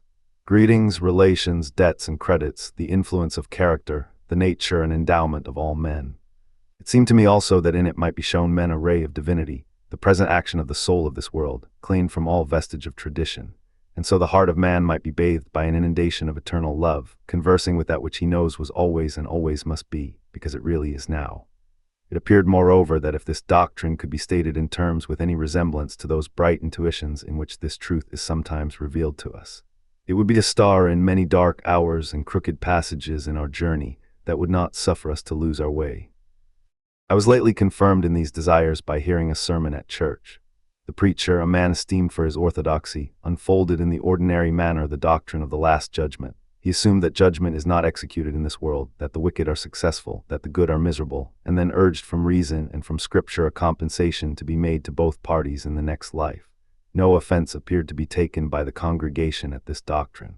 As far as I could observe, when the meeting broke up, they separated without remark on the sermon. Yet what was the import of this teaching? What did the preacher mean by saying that the good are miserable in the present life? Was it that houses and lands, offices, wine, horses, dress, luxury are had by unprincipled men, whilst the saints are poor and despised, and their compensation is to be made to these last hereafter, by giving them the like gratifications another day, bank stock and doubloons, venison and champagne? This must be the compensation intended, for what else? Is it that they are to have leave to pray and praise, to love and serve men? Why, that they can do now. The legitimate inference the disciple would draw was, we are to have such a good time as the sinners have now, or to push it to its extreme import, you sin now, we shall sin by and by, we would sin now if we could, not being successful, we expect our revenge tomorrow. The fallacy lay in the immense concession that the bad are successful, that justice is not done now. The blindness of the preacher consisted in deferring to the base estimate of the market of what constitutes a manly success, instead of confronting and convicting the world from the truth, announcing the presence of the soul, the omnipotence of the will, and so establishing the standard of good and ill, of success and falsehood. I find a similar base tone in the popular religious works of the day, and the same doctrines assumed by the literary men when occasionally they treat the related topics. I think that our popular theology has gained in decorum, and not in principle, over the superstitions it has displaced, but men are better than their theology. Their daily life gives it the lie. Every ingenuous and aspiring soul leaves the doctrine behind him in his own experience. And all men feel sometimes the falsehood which they cannot demonstrate, for men are wiser than they know. That which they hear in schools and pulpits without afterthought, if said in conversation, would probably be questioned in silence. If a man dogmatize in a mixed company on providence and the divine laws, he is answered by a silence which conveys well enough to an observer the dissatisfaction of the hearer, but his incapacity to make his own statement. I shall attempt in this and the following chapter to record some facts that indicate the path of the law of compensation, happy beyond my expectation if I shall truly draw the smallest arc of this circle. Polarity or action and reaction we meet in every part of nature, in darkness and light, in heat and cold, in the ebb and flow of waters, in male and female, in the inspiration and expiration of plants and animals, in the equation of quantity and quality in the fluids of the animal body, in the systole and diastole of the heart, in the undulations of fluids and of sound, in the centrifugal and centripetal gravity, in electricity, galvanism, and chemical affinity. Superinduced magnetism at one end of a needle, the opposite magnetism takes place at the other end. If the south attracts, the north repels. To empty here, you must condense there. An inevitable dualism bisects nature, so that each thing is a half and suggests another thing to make it whole, as spirit, matter, man, woman, odd, even, subjective, objective, in, out, upper, under, motion, rest, yea, nay. Whilst the world is thus dual, so is every one of its parts. The entire system of things gets represented in every particle. There's somewhat that resembles the ebb and flow of the sea, day and night, man and woman, in a single needle of the pine, in a kernel of corn, in each individual of every animal tribe. The reaction, so grand in the elements, is repeated within these small boundaries. For example, in the animal kingdom, the physiologist has observed that no creatures are favorites, but a certain compensation balances every gift and every defect. A surplusage given to one part is paid out of a reduction from another part of the same creature. If the head and neck are enlarged, the trunk and extremities are cut short. The theory of the mechanic forces is another example. What we gain in power is lost in time, and the converse. The periodic or compensating errors of the planets is another instance. The influences of climate and soil and political history are another. The cold climate invigorates. The barren soil does not breed fevers, crocodiles, tigers, or scorpions. The same dualism underlies the nature and condition of man. Every excess causes a defect, every defect an excess. Every sweet hath its sour, every evil its good. Every faculty which is a receiver of pleasure has an equal penalty put on its abuse. It is to answer for its moderation with its life. For every grain of wit there is a grain of folly. For everything you have missed, you have gained something else, and for everything you gain, you lose something, if riches increase. They are increased that use them. If the gatherer gathers too much, nature takes out of the man what she puts into his chest, swells the estate, but kills the owner. Nature hates monopolies and exceptions. The waves of the sea do not more speedily seek a level from their loftiest tossing than the varieties of condition tend to equalize themselves. There's always some leveling circumstance that puts down the overbearing, the strong, the rich, the fortunate, substantially on the same ground with all others. Is a man too strong and fierce for society and by temper and position a bad citizen, a morose ruffian with a dash of the pirate in him? Nature sends him a troop of pretty sons and daughters who are getting along in the dame's classes at the village school, and love and fear for them smooths his grim scowl to courtesy. Thus she contrives to intenerate the granite and felspar, takes the boar out and puts the lamb in and keeps her balance true. The farmer imagines power and place are fine things, but the president has paid dear for his White House. It has commonly cost him all his peace and the best of his manly attributes. To preserve for a short time so conspicuous an appearance before the world, he is content to eat dust before the real masters who stand erect behind the throne. Or do men desire the more substantial and permanent grandeur of genius? Neither has this an immunity. He who by force of will or of thought is great and overlooks thousands has the charges of that eminence. With every influx of light comes new danger. Has he light, he must bear witness to the light and always outrun that sympathy which gives him such keen satisfaction by his fidelity to new revelations of the incessant soul. He must hate father and mother, wife and child. Has he all that the world loves and admires and covets? He must cast behind him their admiration and afflict them by faithfulness to his truth and become a byword and a hissing. This law writes the laws of cities and nations. It is in vain to build or plot or combine against it. Things refuse to be mismanaged long. Res nolent diu male administrari. Though no checks to a new evil appear, the checks exist and will appear. If the government is cruel, the governor's life is not safe. If you tax too high, the revenue will yield nothing. If you make the criminal code sanguinary, juries will not convict. If the law is too mild, private vengeance comes in. If the government is a terrific democracy, the pressure is resisted by an overcharge of energy in the citizen, and life glows with a fiercer flame. The true life and satisfactions of man seem to elude the utmost rigors or felicities of condition, and to establish themselves with great indifferency under all varieties of circumstances. Under all governments the influence of character remains the same, in Turkey and in New England about alike. Under the primeval despots of Egypt, history honestly confesses that man must have been as free as culture could make him. These appearances indicate the fact that the universe is represented in every one of its particles. Everything in nature contains all the powers of nature. Everything is made of one hidden stuff. As the naturalist sees one type under every metamorphosis and regards a horse as a running man, a fish as a swimming man, a bird as a flying man, a tree as a rooted man. Each new form repeats not only the main character of the type, but part for part all the details. All the aims, furtherances, hindrances, energies, and whole system of every other. Every occupation, trade, art, transaction is a compend of the world and a correlative of every other. Each one is an entire emblem of human life, of its good and ill, its trials, its enemies, its course, and its end. And each one must somehow accommodate the whole man and recite all his destiny. The world globes itself in a drop of dew. The microscope cannot find the animalcule which is less perfect for being little. Eyes, ears, taste, smell, motion, resistance, appetite, and organs of reproduction that take hold on eternity, all find room to consist in the small creature. So do we put our life into every act. The true doctrine of omnipresence is that God reappears with all his parts in every moss and cobweb. The value of the universe contrives to throw itself into every point. If the good is there, so is the evil. If the affinity, so the repulsion. If the force, so the limitation. Thus is the universe alive. All things are moral. That soul which within us is a sentiment, outside of us is a law. We feel its inspiration. Out there in history we can see its fatal strength. It is in the world, and the world was made by it. Justice is not postponed. A perfect equity adjusts its balance in all parts of life. Letter 1 F00 epsilon, letter 1 F76 gamma, letter 1 F70 rho epsilon, letter 1 F56 pi iota pi tau omicron upsilon sigma iota nu omicron, letter 1 F31 delta iota, letter 1 F78 sigma kappa upsilon beta omicron iota. The dice of God are always loaded. The world looks like a multiplication table or a mathematical equation which, turn it how you will, balances itself. Take what figure you will.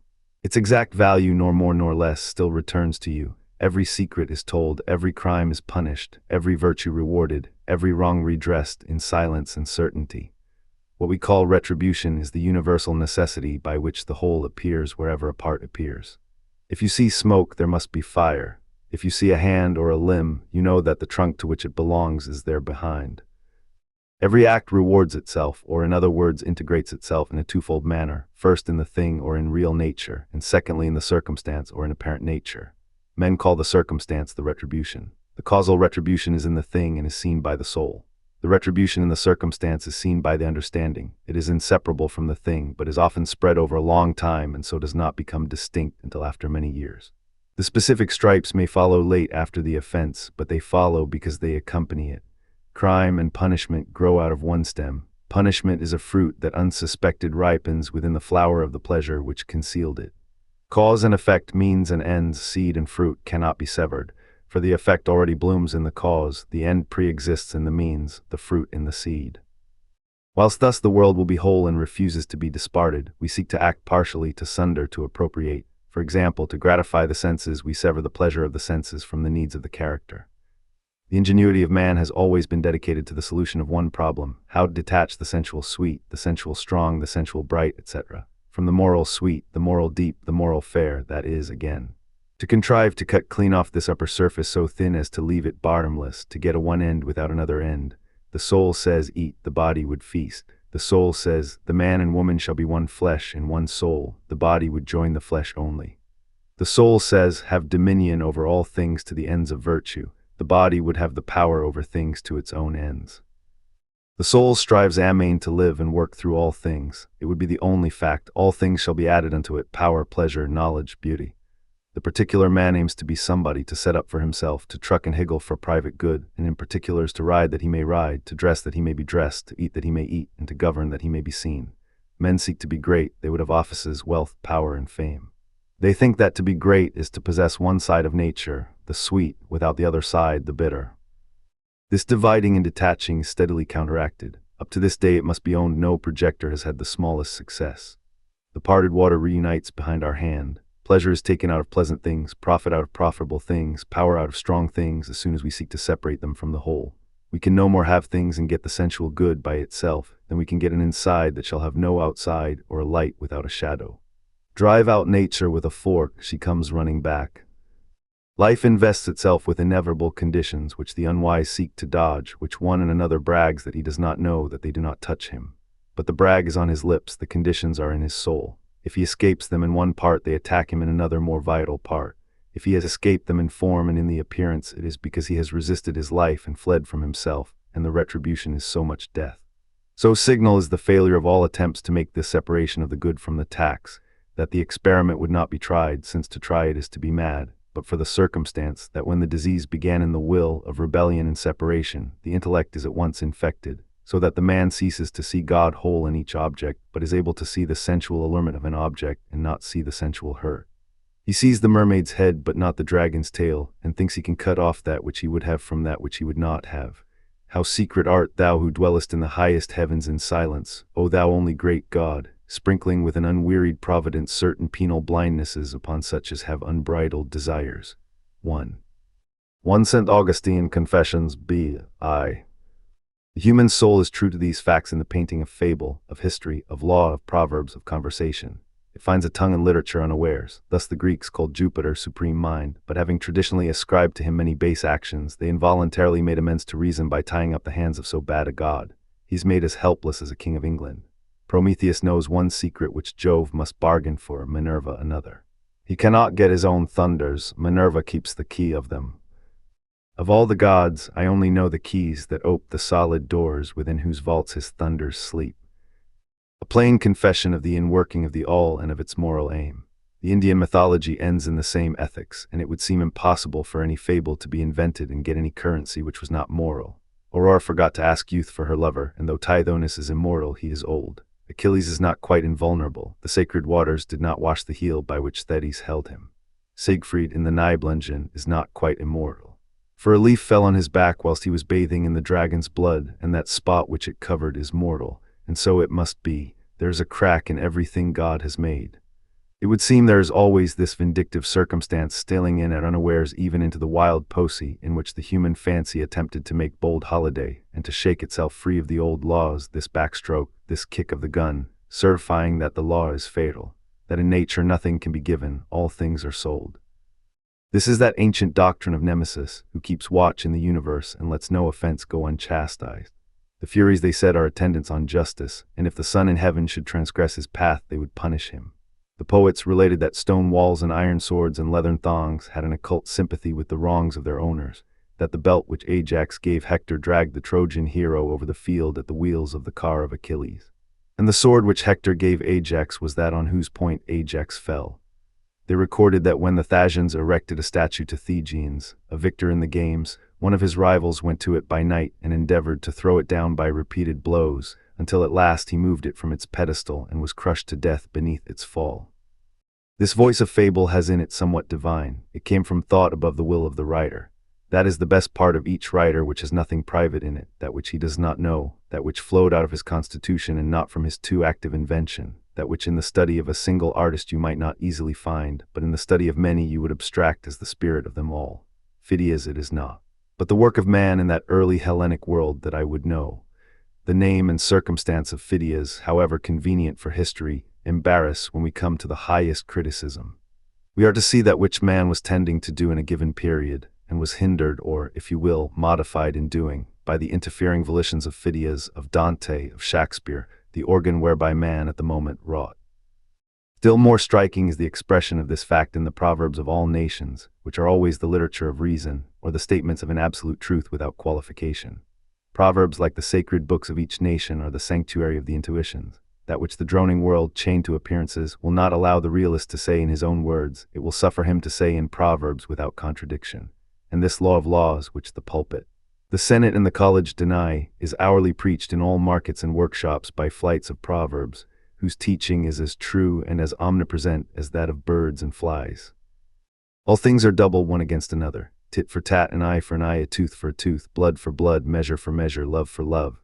Given it shall be given you, he that watereth shall be watered himself. What will you have, quoth God, pay for it and take it, nothing venture, nothing have. Thou shalt be paid exactly for what thou hast done, no more, no less. Who doth not work shall not eat, harm watch, harm catch. Curses always recoil on the head of him who imprecates them. If you put a chain around the neck of a slave, the other end fastens itself around your own.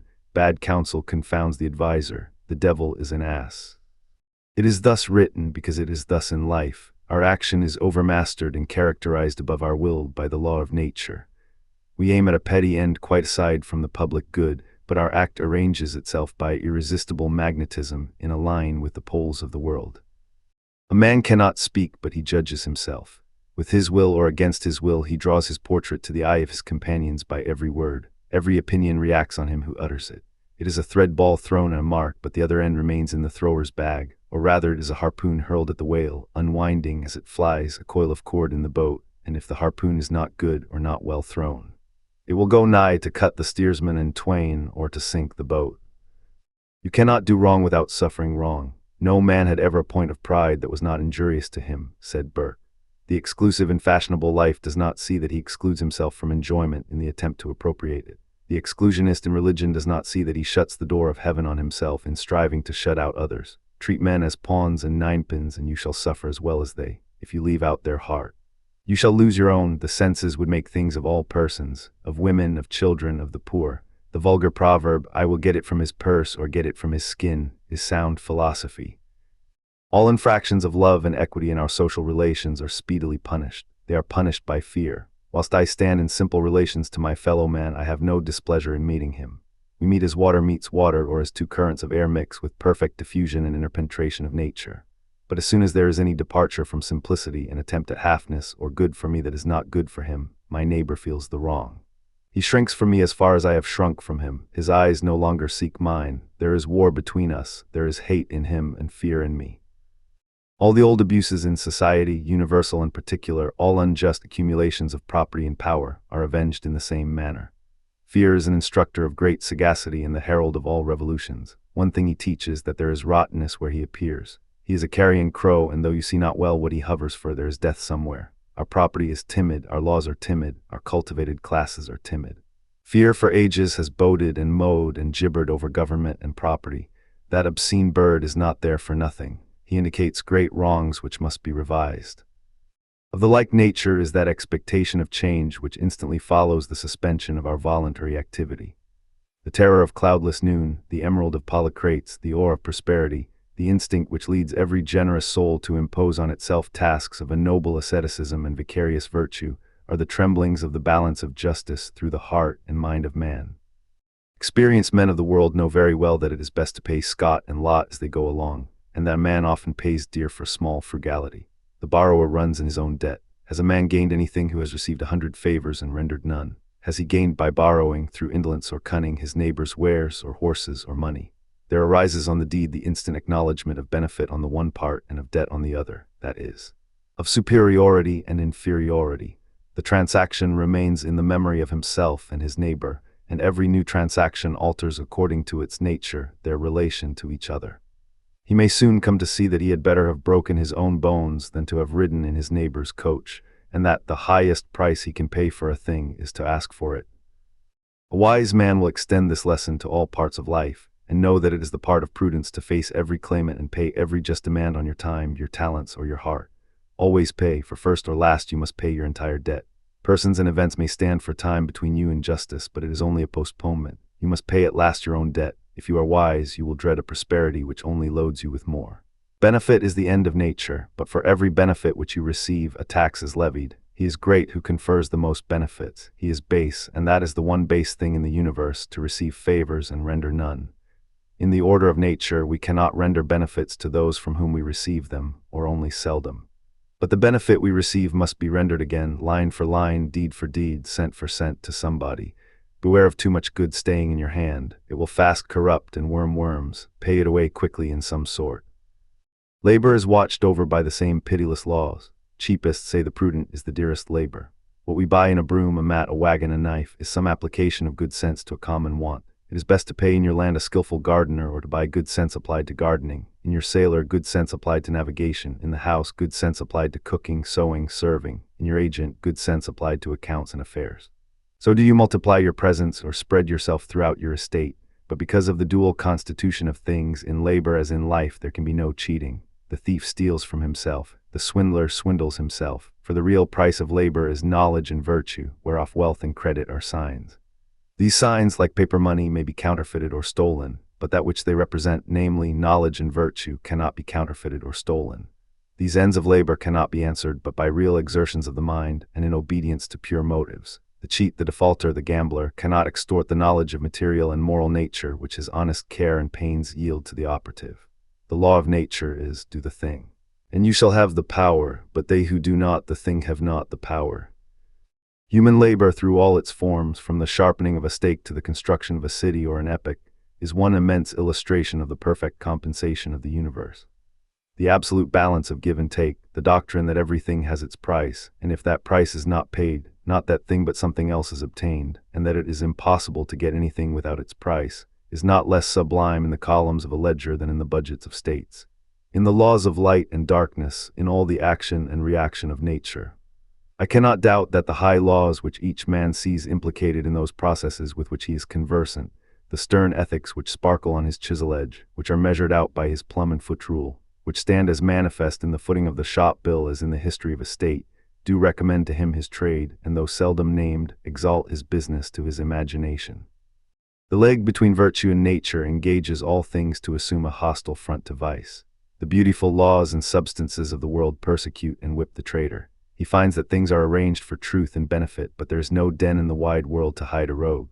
Commit a crime, and the earth is made of glass. Commit a crime, and it seems as if a coat of snow fell on the ground. Such as reveals in the woods the track of every partridge and fox and squirrel and mole. You cannot recall the spoken word, you cannot wipe out the foot track, you cannot draw up the ladder so as to leave no inlet or clue. Some damning circumstance always transpires. The laws and substances of nature, water, snow, wind, gravitation, become penalties to the thief. On the other hand, the law holds with equal sureness for all right action. Love, and you shall be loved. All love is mathematically just as much as the two sides of an algebraic equation. The good man has absolute good, which like fire turns everything to its own nature, so that you cannot do him any harm. But as the royal army sent against Napoleon when he approached cast down their colors and from enemies became friends, so disasters of all kinds as sickness, offense, poverty prove benefactors.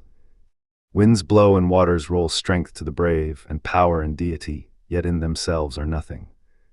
The good are befriended even by weakness and defect. As no man had ever a point of pride that was not injurious to him, so no man had ever a defect that was not somewhere made useful to him. The stag in the fable admired his horns and blamed his feet, but when the hunter came, his feet saved him, and afterwards, caught in the thicket, his horns destroyed him. Every man in his lifetime needs to thank his faults. As no man thoroughly understands a truth until he has contended against it, so no man has a thorough acquaintance with the hindrances or talents of men until he has suffered from the one and seen the triumph of the other over his own want of the same. Has he a defect of temper that unfits him to live in society? Thereby he is driven to entertain himself alone and acquire habits of self-help, and thus, like the wounded oyster, he mends his shell with pearl. Our strength grows out of our weakness. The indignation which arms itself with secret forces does not awaken until we are pricked and stung and sorely assailed. A great man is always willing to be little. Whilst he sits on the cushion of advantages, he goes to sleep. When he is pushed, tormented, defeated, he has a chance to learn something. He has been put on his wits, on his manhood. He has gained facts, learns his ignorance, is cured of the insanity of conceit, has got moderation and real skill. The wise man throws himself on the side of his assailants. It is more his interest than it is theirs to find his weak point. The wound cicatrizes and falls off from him like a dead skin, and when they would triumph, lo, he is passed on invulnerable. Blame is safer than praise. I hate to be defended in a newspaper. As long as all that is said against me, I feel a certain assurance of success. But as soon as honeyed words of praise are spoken for me, I feel as one that lies unprotected before his enemies. In general, every evil to which we do not succumb is a benefactor. As the Sandwich Islander believes that the strength and valor of the enemy he kills passes into himself, so we gain the strength of the temptation we resist. The same guards which protect us from disaster, defect, and enmity defend us, if we will, from selfishness and fraud. Bolts and bars are not the best of our institutions, nor is shrewdness in trade a mark of wisdom.